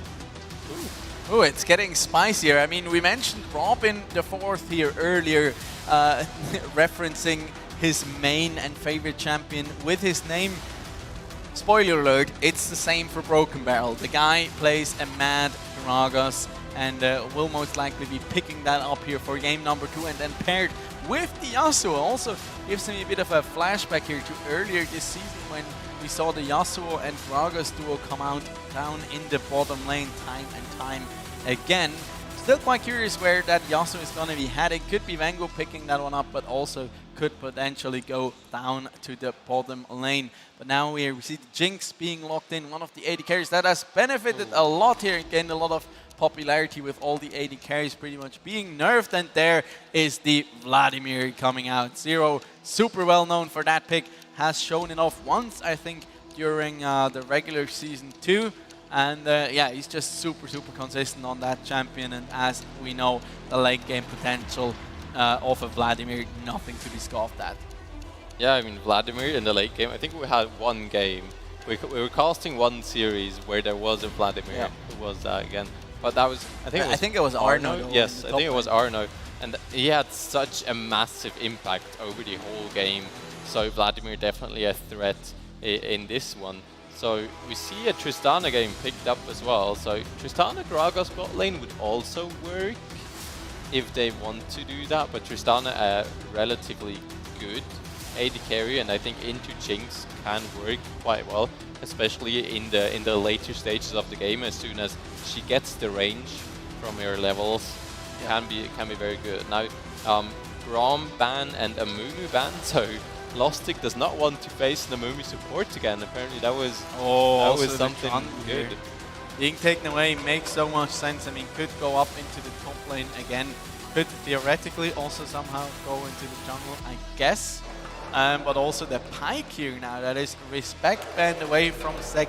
That is his most famous champion that we've seen him bring out once during the regular season in the semifinals. And that's going to be the Rakan here being picked up for Mind Sanity. So great engage potential on their side here, backed up by the Yasuo as well as the Tristana here. And there's a Lulu now being hovered. They are going to go full hyper carry mode here onto the Jinx down in the bottom lane. And there's the Irelia also being picked up. I expect that one to go to the hands of Den Voxter. Honestly, Lostic's draft looks very dangerous. Yes. You have a Jinx that does a lot of damage in the later stages and to everybody. You have a Vladimir that does insane damage. And you have an Irelia on top of that. And then you also have a Jarvan. And then you have a Lulu that supports everybody with shielding and the Wild Grove on top of that. And Lucky is so good on the Lulu, actually. Probably his best champ. And there you see the set being picked up here for Seozer. Though they are really going to go slam dunk here for their composition on the side of Mind Sanity. But I really, really love it here to see it come out from them. They really don't want to go under without a fight here. Looks super, super scary on the side of Lostic, as you mentioned. And I mean, I said previously that Jarvan is a champion that oftentimes falls off quite a bit when you head into the mid and late game. In this kind of composition, that does not matter. You can fully embrace the early game power that a Jarvan does provide, and then fully knowing that for the late game, you still have your fantastic carries come out between the Vladimir, the Irelia, and of course the Jinx. So great draft here coming out, actually from both teams, I'd say. Yeah, actually both teams have some quite good plans and strategies picked for themselves. I just see Lostic, they have so much danger, especially towards that late game. And Robin, he has been showing off very good mechanics on the Jarvan, especially like it is his main, it's even in his name. So giving Robin a champ like this is going to be very dangerous for Mind Sanity here. So they need to make sure they keep him down and that he does not have that much impact, especially in the early game. And I think the likes of Gragas is not that insane in the early game if you compare that to a Jarvan. I'm not a Gragas main, especially not in the jungle, so I'm not quite sure about this. There we go, up onto Summoner's Rift here. You mentioned it, like it will be insane here coming into this game number 2. Can Lostic just close it out with a clean 2-0 and not that? No, that's not a new skin for our champions. They're just invisible, or I don't know why actually. Or whether Mind Sanity can even out the scores here and take us to a full-on series. I'm personally super, super excited, and I think, shall they make some noise?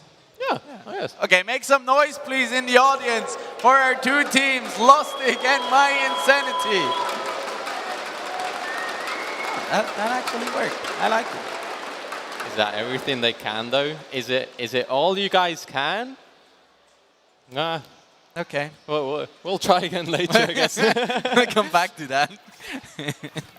But yeah, I mean, we've seen Lostic bring out the Jarvan Lulu combo in the past, actually, if I'm recalling correctly, and just makes so much sense. You can layer so many things here on top. You have the Jarvan for the engage, you have the Wild Growth to knock everybody up, and then also the Hemo play coming out from the Vladimir on top of it all, as Seozer does not tread lightly when it comes to pulling out Irelias. We know that. Irelia absolutely, well, yeah, I can say trash, level 1.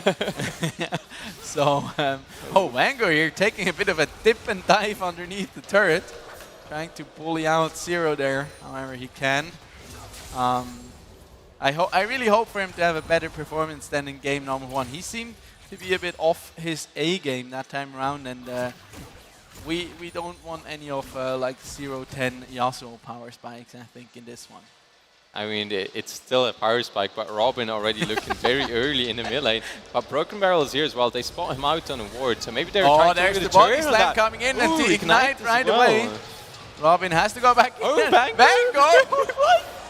He's just like, oh yeah, it's Vladimir. I mean, I can just go underneath the tower. I only have to account for the tower damage. But Zero now going into his pool. The Q will be back up soon. Tries to go back in, but Vango here dashing out again. Would have the shield here, but Zero burning the flash there as well. Oh, and now Seku now all in on jumping the bot onto lane. Lucky. Very low. That will be first blood here over to Mind Sanity once again, and Madi getting the resets here, but has to back away this time around. Gold God cannot just turn it around here and get a kill back himself. And that means 1-0 here to start out the match for MYI. Some really good early fights as well. Ooh, good trade back onto the Noxner there. Zed is a beautiful champion, everybody.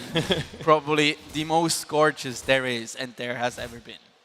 That's just my personal take on it. Yeah, I hear your voice there, yes, and not someone else. But yes, like very early first blood, there's a lot of fighting going on already, as we have already seen in game one, and maybe we'll see a bot lane part again. But actually, something important, Vango has opted for the ignite, so he cannot match any TP plays. But we'll see a bit of a replay. Lucky tanking up a tower shot, and Seku just. Seeing that, Lucky flashes a bit late. He does not flash to knock up, so Seku and Madi are able to take him down. Now Madi tries to chase. Also banning the Golden God. flash there from Golden God, so crucial for some upcoming fights. I mean, on the side of Vostok, there's just one flash up now on Den Voxner. Other than that, all of them have been expended. So don't think we're gonna see bot lane action, because that could really turn sideways here for the side of Lostic. Oh, Robin here in the top lane looking onto Siozer, but Broken Barrel's here as well. So far, the jungler have done very well on knowing where the other jungler is going to be. Siozer has to flash away, but I think Seku and Broken Barrel, they want to go back in. Siozer is trading aggressively. Now TP is being channeled. Broken Barrel is a bit far up, I think. Oh, what? Oh, TP is getting... TP was cancelled. I think that was in the mid lane. Yeah. Zero's TP. Very well done here from Vango. Also took a bit of damage here, and Vango is actually down a little bit in terms of XP currently. Did not hit that level 5 yet, due to the fact that Broken Barrel was there for quite a while, but not Lucky now is moving up here to the top lane. I don't think they could set up a dive here, but probably just want to make sure then Voxner can get a reset in here quite safely without having to worry about Broken Barrel returning here.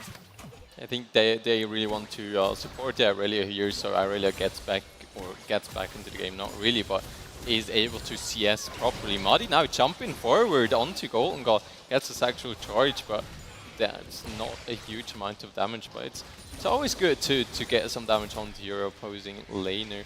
Now TP is being channeled into the top lane, then Moxna is here, so Siozer has to respect that and is probably going to base TP back to lane. Yeah, and also having this Tristana compared to the Seraphine in game number 1 will be so crucial. There we can actually see in the picture-in-picture again how Vango managed to cancel that TP. Also a bit greedy there in terms of positioning from Zero, of course. But actually, look at this. I mean, Zero, he is up in CS over a Yasuo here, so does really hold his ground well here. And Mind Sanity playing around their bottom lane here, fully aware that Madi will be a big ticket here for them into these late game fights, because if he's strong and he gets rolling, they can really try and keep these strong solo lane carries here in the Vladimir and the Irelia out of the game for quite a long time, as Lucky once again is in the middle. You know, crucially, they were able to secure first Drake. So getting the first Drake already is a very good sign for Mind Sanity, because they've lost that early on in last game, and the soul point was relatively early on as well, and then the Ocean Soul was just the nail in the coffin there, so they couldn't make it out anymore. Now Broken Barrel is hovering towards bot, and I'm not quite sure if they know it. They play it very passively so far. Still has no flash here. Broken Barrel does have the body slam flash combo. Seku now also heading in there. Yeah, And I think that's just going to be a dead bottom lane here. Great entrance is great indeed. And Madi picks himself up a kill. Also another one here for Seko. And Mind Sanity is off to a flying start. Really well played, actually. Is Vango here in trouble? Robin is around, so let me just wait by explaining. But very well played by Seku there. Hex flashing over the wall to get some better positioning. Broken Barrel then gets the double stun onto Golden God and Lucky. And then the follow-up from Seku with a knock-up into just Madi dishing out a lot of damage. And they secure themselves the double kill for that. Also perfectly timed. You're playing right around the flash cooldown there. And Broken Barrel did invest his own flash. And now a bit of support in combat here. That's the knock-up onto Lucky, and he falls right away. Broken Barrel does stay alive for quite a long time, but he does eventually fall here. 2-0. That he's going to head into the pool, but Madi is here. Does have a fully stacked up satchel charge and jumps again on his head. Takes him down. Vango now flashing over the wall, but Robin does manage to flag and drag himself out of there, while Mind Sanity now sets their sights onto that Herald here potentially. And then Voxne is up against the support here in Seku. Can he turn that one around? He does not have it yet. Oh, Vango's here though, so if Seku gets the knock-up, they're probably able to just... And there he goes! Vango picks up the kill there quite handily onto Den Voxne. Great awareness coming out from Seku, spotting out Den Voxne up there in the top brush. And yeah, making him pay for his position. And to be fair, I think he was only there because he actually got the solo kill onto Seozer. So I think it's a 1-for-1 overall for the top laners there. But yes, very well done by Seku there to see, okay, there's still a Den Voxne somewhere in our top jungle, so let's find them. And together with Vango, they're able to get the kill there. But let's look at how fast Lucky dies here. Great entrance, boop, lost breath, and he's dead. It's just like over so fast. But actually quite crucial here that Zero here manages to pick up the kill. Because if Zero can get going, that will be quite huge here for Losting. That was okay. That's the one we didn't see initially, and him surviving by the skin of his teeth here. That's some Irelia gameplay there for you. Can just dive you even if you're set. Yeah, but really well played against by Seku, using the Hex Flash over the wall, getting the W to knock him up. Love how Robin is just walking up there and be like, nah, but you're on your own, I'm sorry. Not gonna go for that. There were crucially there quite some flashes invested. Madi had to flash there, Vango flashed as well. Yep. So these flashes are going to be down for the next place. True. Crucially though, Seko still holding on to his own flash, and now that he's dinged level 6 with the quickness here, he does potentially have a great engage window if any fight was to unfold here, because as it currently stands, Madi does have quite a bit of a lead here over Golden God, having 2 kills to his name already, and about a 600 gold lead over him. That's very interesting to see as well. They role swapped a bit everything. Mid lane is now top, bot is mid, and top is bot. Like, okay, guys. So it's a bit next round, weird. Who wants which lane? But actually, crucially, Vango here really respecting that there are many people from the Lostic side missing on the map. Yep. So he does not really go forward. Now they pop the Herald mid to try to get Madi even more ahead. So really good play by them. Vango. Okay, he looks like they're coming in. Well. Great last breath over top of their heads here. Robin does go down, and Zero gets ulted there by Lucky. But still, that's a 1-for-0 trade here currently. Zero might still be in trouble here. He gets ignited. And there's another great entrance now. Vango making his way forward. That's Ignite down onto Zero, and he will certainly fall there. Gets knocked up once again. Can Lucky stay alive? Will Vango just go for the dive? No, decides to back away. And not only do they get a ton of platings in the mid lane, they do get 2 kills top, but they also get the second dragon here. Broken Barrel here, nicely done. But Golden God there has the flash back up. Oh my gosh. How much HP is that? 15. It's 15 HP. Okay, that was not even close. The thumbs up as well. Like, yeah. You have to. Like you have to do it like that. Not even a question, you know. But at that point, Mind Sanity actually extending their gold lead all the way to 4,000 gold. So they're quite a bit ahead here at the 13-minute mark. And it looks so. Look at this though. This is so beautiful. He gets the he gets the Q charge up. Look at this. He cancels the flag and drag and ults right on top of him there. Robin literally can't do anything there. That was so beautiful coming out from Vango there. But also Seku here, big props, using his unsealed spellbook there actually to switch to the teleport and help his top laner out. Yeah, I was actually questioning, like, wait, what? Seku TP? But he now has an Ignite? What? That's an MVP support right there for you. Yeah, really good use by the unsealed spellbook there. And so far it looks really good. I would really love to see the individual gold here that is on Mahdi, because I think Mahdi is currently 5.7k. He's the richest member on the whole Rift. Yeah. So, but also Vango, 5.5k here already.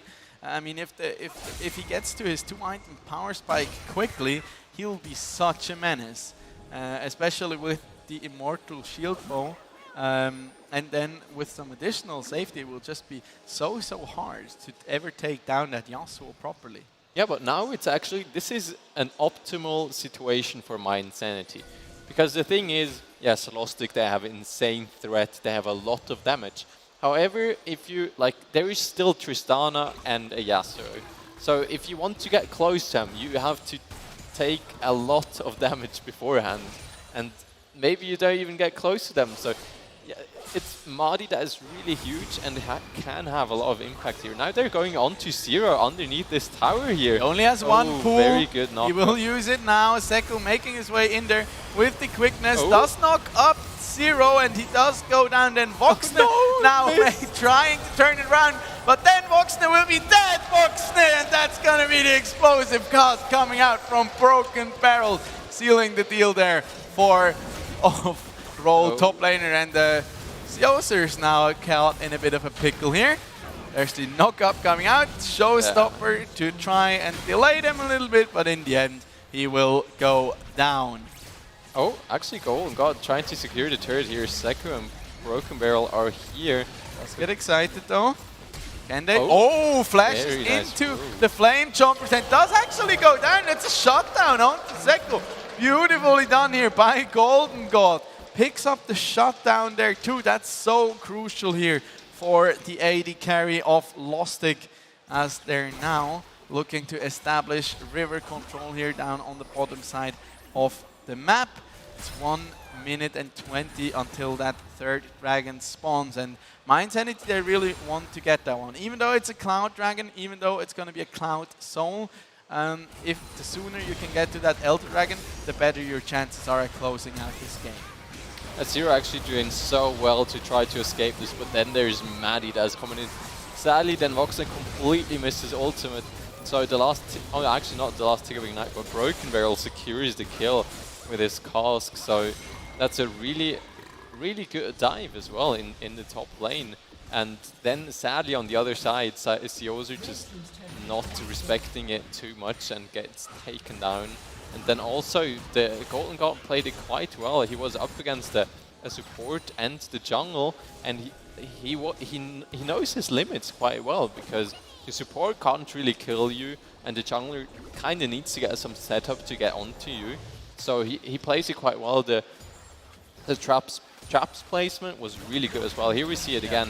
Golden God here he's excited because of that turret. So flash forward into the traps. So he tries to get out, but he just doesn't get out. The last they would be over quicker, or didn't expect it, because they do now, like, they catch you mid dash, the Flame Chompers. They used to not do that, but they introduced that actually quite a while ago, where they just interrupt your dash. So if you like flash on top of it, they will just like proc immediately. Oh, now I think we'll get to see the first real team fight here, where everybody is on the same side. Vanguard directly goes in onto them. Seku going in there with a great entrance, trying to knock him up, but he does get cancelled here. Zero trying to get the flank. There's the engage now from Robin. Also Vanguard jumping in the middle of everybody that he does go down. Golden God is excited, popping off here really. Does connect onto Seku, but the Super Mega Death Rocket does not quite connect. Siozer is running for the hills. Seku is also super low here, and for some reason, Lostic is actually able to turn this one completely in their favor and pick up that third dragon here of the match. Yeah, Mind Insanity, they've used so many ultimates early on. They've used so much on Den Voxner there that just doesn't go down because he had the wild growth from Lucky on him as well, which reduces so much damage. And then Lostic, they were just able to re-engage onto the fight because the cask has been used onto some members but didn't really do much. Yep. Then a lot of other, like the quickness has been popped as well. It's just too much used for Den Voxner that they couldn't kill because of the wild growth. So it's a really good counter there by Lucky. Yeah, and also now they have to re-establish the whole vision control. Gives, crucially also the dragon pickup here, gives Lostic some crucial time, because that's currently what they need. Because like on paper they should still be able to outscale them come the late game. And there we see Seku really trying to go harder and then completely getting countered by the wild growth. And also Vango does not get access there to the back line or misses the chance for the last breath there. And also I think Siozer, did he get the yes, he did get the showstopper off.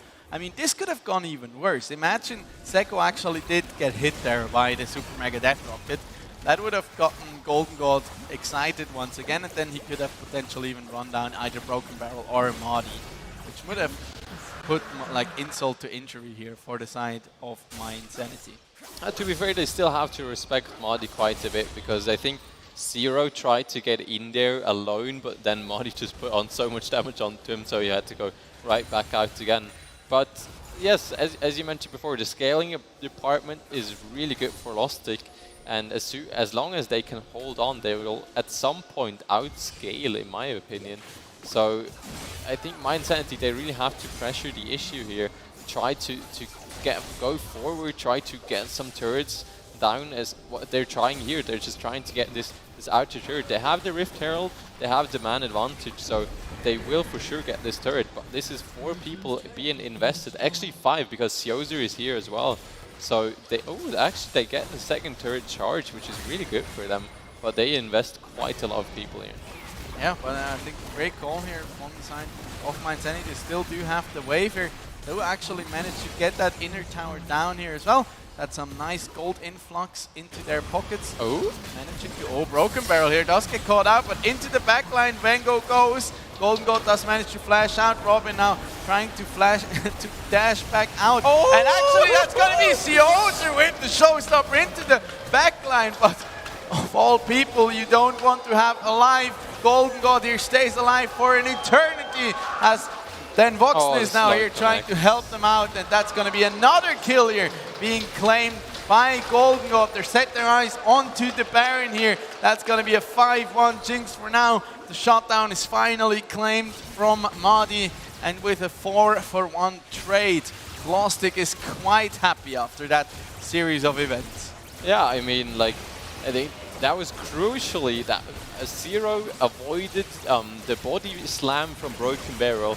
So Broken Barrel overcommits there a bit, so Lostic immediately pulled the trigger to go in there. Oh, maybe Broken Barrel tries to look for a sneaky steal here, but yes, like they have full vision onto him. Oh, actually? Oh, no! He does not quite get it. Oh, I want to have a replay on that one, how low it went there. That was super clutch. Also, man, Golden God is good. Like, we can see it here again in the replay.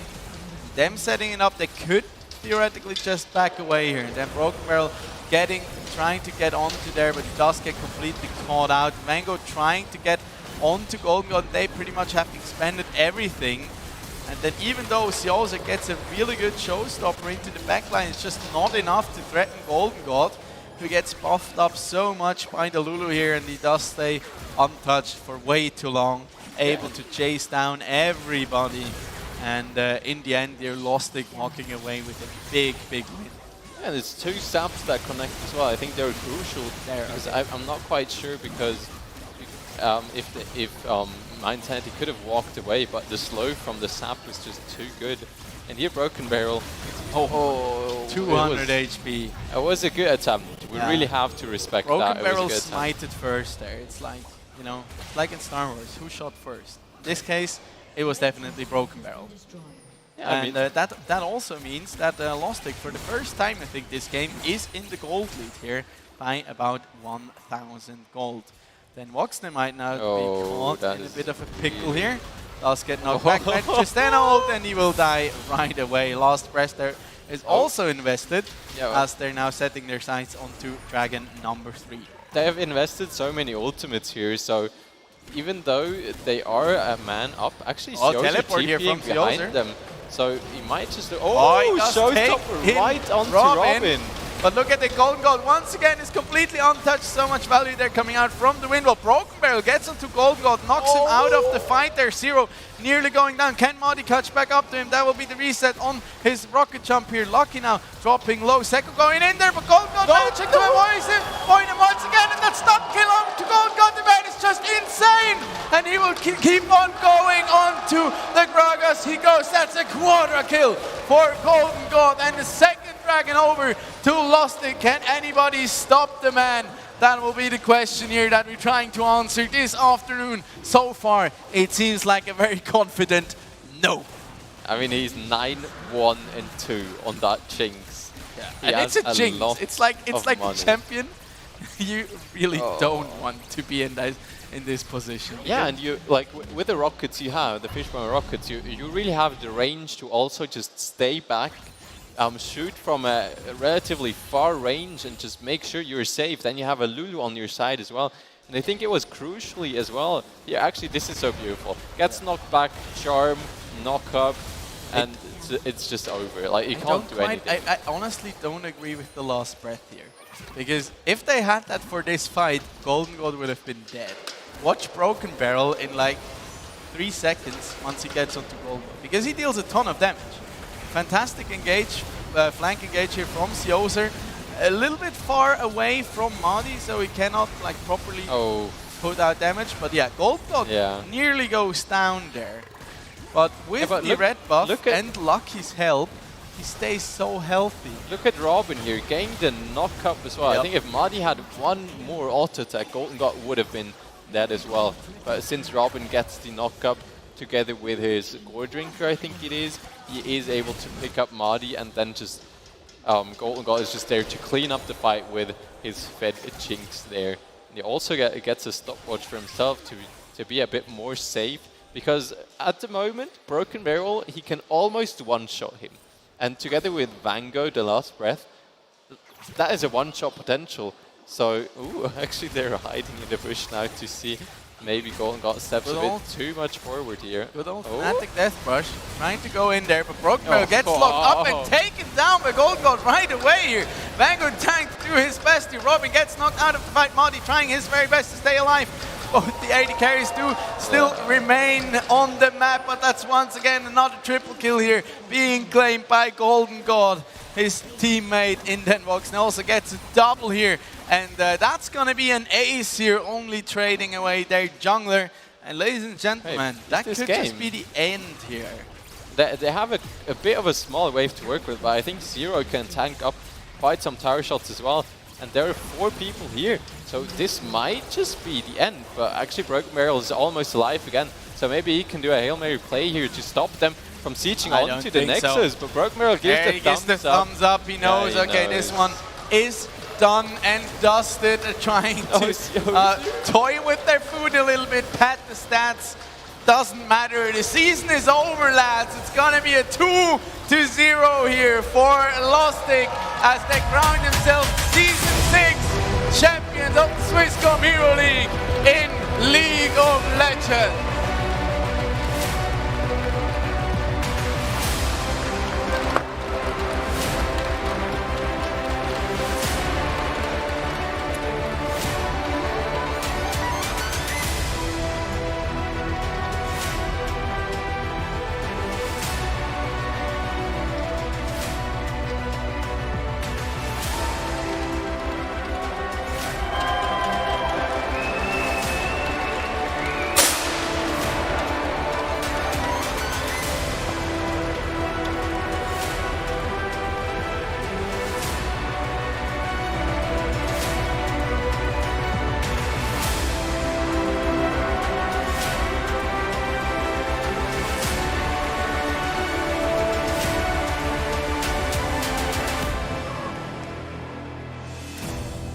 Ladies and gentlemen, this is it. We have a Season 6 League of Legends champion, Team Lustig.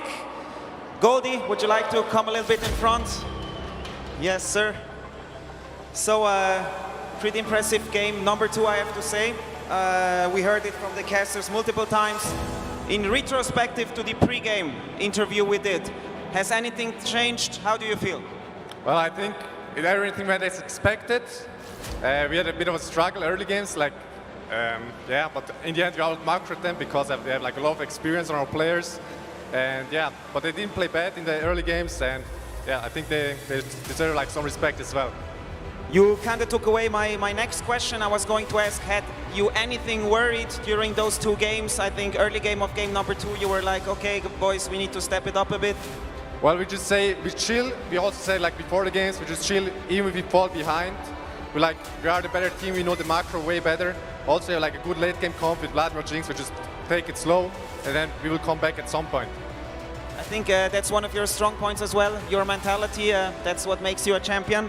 And how are you proceeding with Team Lustig as far as the team goes for next season?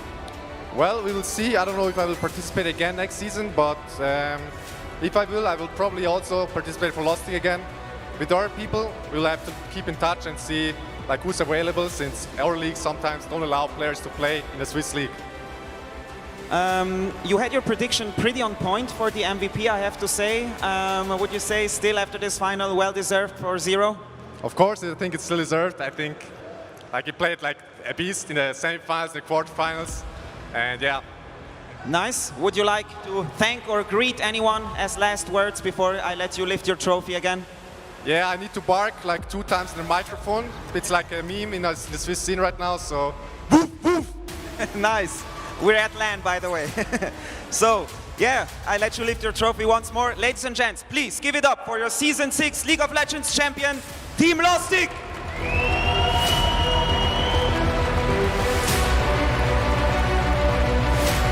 Well played.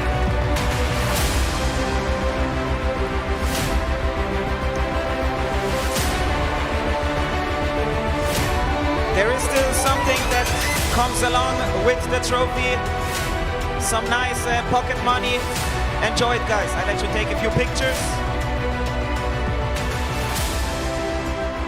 And while we're taking some shoots here, I'm gonna give it over for the after-game analysis to our 2 lovely casters. Thank you very much for the cast, by the way, boys. Rigoni and Zafari, take it away. Thank you very, very much, Reto. And who let the dogs out? They came, they barked, and they conquered here as they take them in quite convincingly here on the side of Lustig. It was really a show to behold. We came into this with high expectations, and I personally think mine got met. How about you? Yeah, it didn't go to game 3, sadly. Well, but I mean, we had some really cool games, and they were really close. We got some good comebacks going as well. It was a back and forth between the teams. It was close, it was hype, it was good, so I enjoyed it. Yeah, so did I. I mean, that was just fantastic. Also, our Season 6 MVP here. In game number 1 especially was super consistent. Also on his Vladimir, he just seemed super solid. He got bullied early on a little bit, but still kept himself in the game. That was such a clutch pull there down in the bottom lane. But Golden God really the man of the match here for game number 2 as we have a look at some more replays here. I think that was his only death he suffered during this entire game. Fantastic early games as Golden God already mentioned. Coming out from my Insanity, and actually both the games, but especially game 2 was fantastic from their side. But Lustig not losing hope here, trying their very best up until the end, and Golden God putting his mates on his shoulders and getting that trophy home once again. Yeah, I mean, it's crucial. Like my Insanity, that's so cool. Moment as well. Seku had so many good engages. Also, I think this is here, yes, saving his top laner with a TP from the unsealed as well. Vengo getting underneath the tower for the safety, and then Seku coming in, immediate charm. Then Lucky is here as well to save Zero for a bit, but Seku knows that this is not done. This Wild Growth at one point is gonna end. Seku goes in again and gets the knock up again. Vango is just here to chase him down. Seku is looking for luck as well, but he has to also wait for his cooldowns to come off. And here again, a very clean tower dive. I think many cooldowns have been invested quite early, so this was what made the game a bit hard. But they played this so well. They got a very good double kill underneath the tower without anyone dying, so this was super well played by them. But sadly, on the other hand, or on the other side of the rift, Siozer died at the same moment. And here, Zero with a pool, escaping, Broken Barrels engaged. Broken Barrel goes down immediately. Golden God was saved by the Wild Growth. And here, Siozer gets a good shot down and they get some good kills going. But yes, it's just here, Golden God is able to clean up. Look at the sap here as well. Most range sap to get the slow. Here again, I think a slow on Maddie with the sap again. Doesn't miss. They just go on chasing him down, and he just cleans houses at the end. Also, like, big shout out here to Robin. He was such an enabler here for his team. Such fantastic combos being landed by him time and time again. Also the Cataclysms really being on point here. As yeah, there Golden God just I was like, okay, Golden God is out, or Golden God is at least out of the fight, but no. He like completely turned it around here with the help of Lucky on his Lulu, and yeah, ended up getting a quadra kill here, and yeah, securing themselves the second dragon of the match. Just fantastic player overall. Also, like, just the fact that that Golden God played an AD carry without any natural mobility into a composition consisting of Gragas, Rakan, and Yasuo. That's like a nightmare comp if I've ever seen one. But he had such clutch flashes. Also, of course, Lucky keeping him safe for dear life over and over again. And yeah, in general, it was just fantastic gameplay here. Come out from both teams. In the end, Lostic, they proved themselves to be the superior team, at least for this season.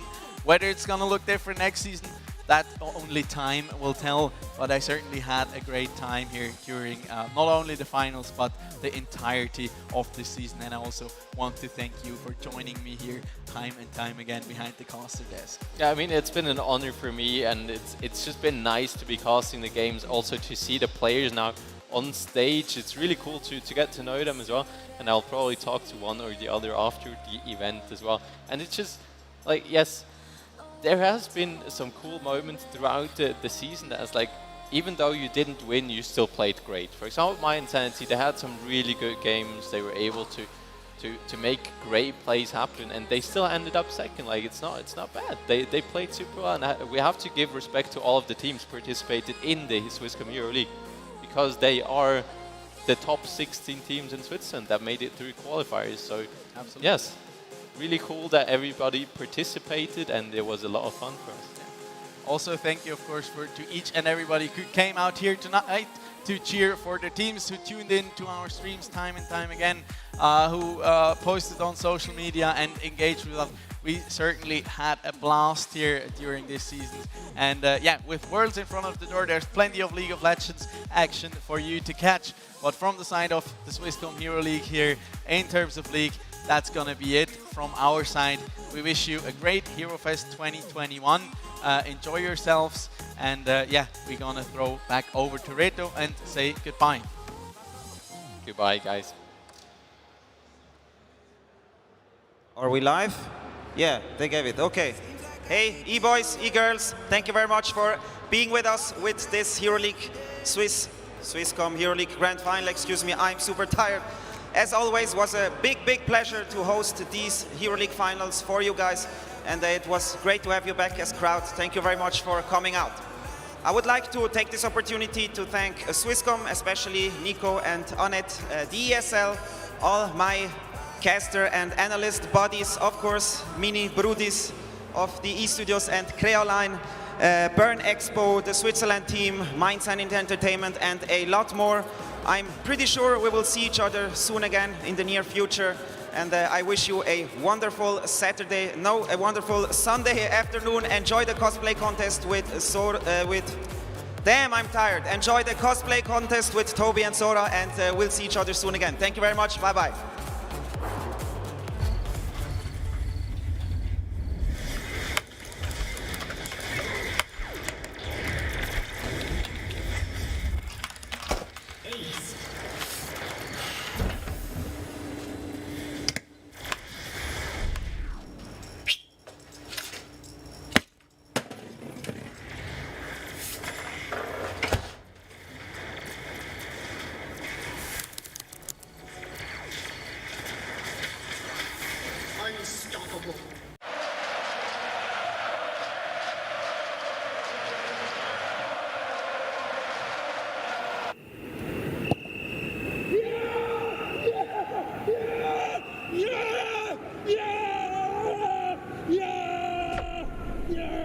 Start your esports career now at play.eslgaming.com.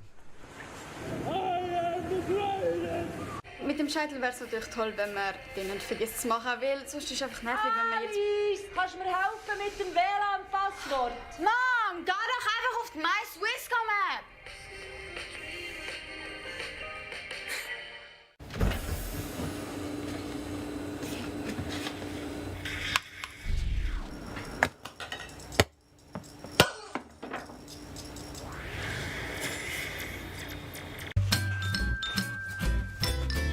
You ready? Huh? Hey, you ready? Huh?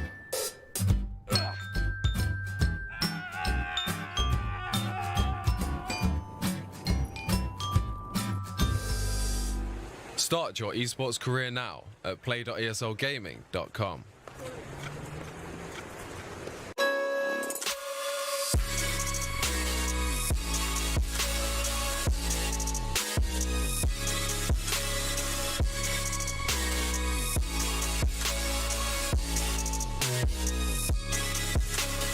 You love it, you wear it. What's your style? Get your merch at shop.eslgaming.com.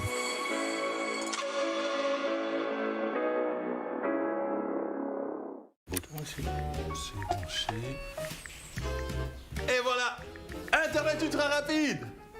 Toujours pas. Bah non. Ouais, allô? Ouais, écoutez, j'ai un souci familial. Ça marche pas. What's your style?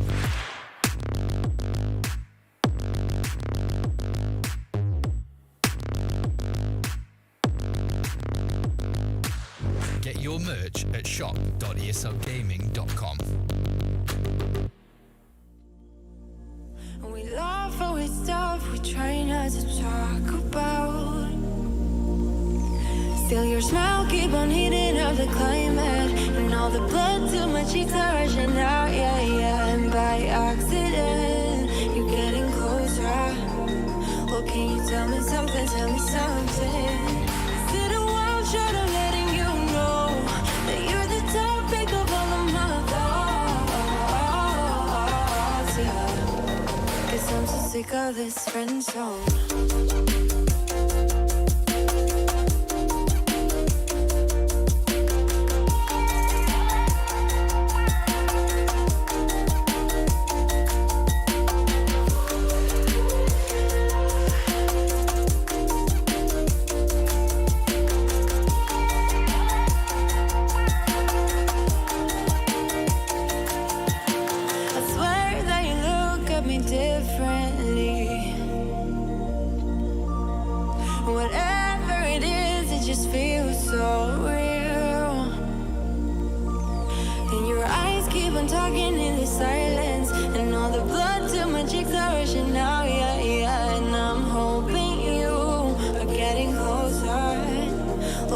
Tell me something, tell me something. Is it a wild shot of letting you know that you're the topic of all of my thoughts, yeah. And that I'm sick of this friend zone. Well, can you tell me something, tell me something? Well, can you tell me something, tell me something? Well, can you tell me something, tell me something? 'Cause I'm so sick of this friend zone.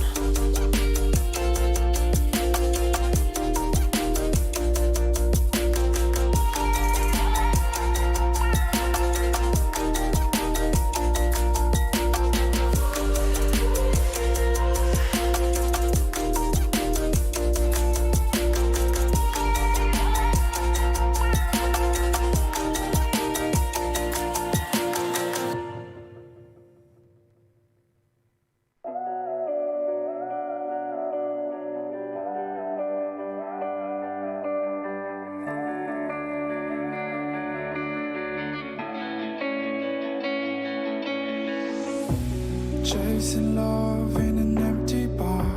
Pour a drink till I make it past the midnight hour. See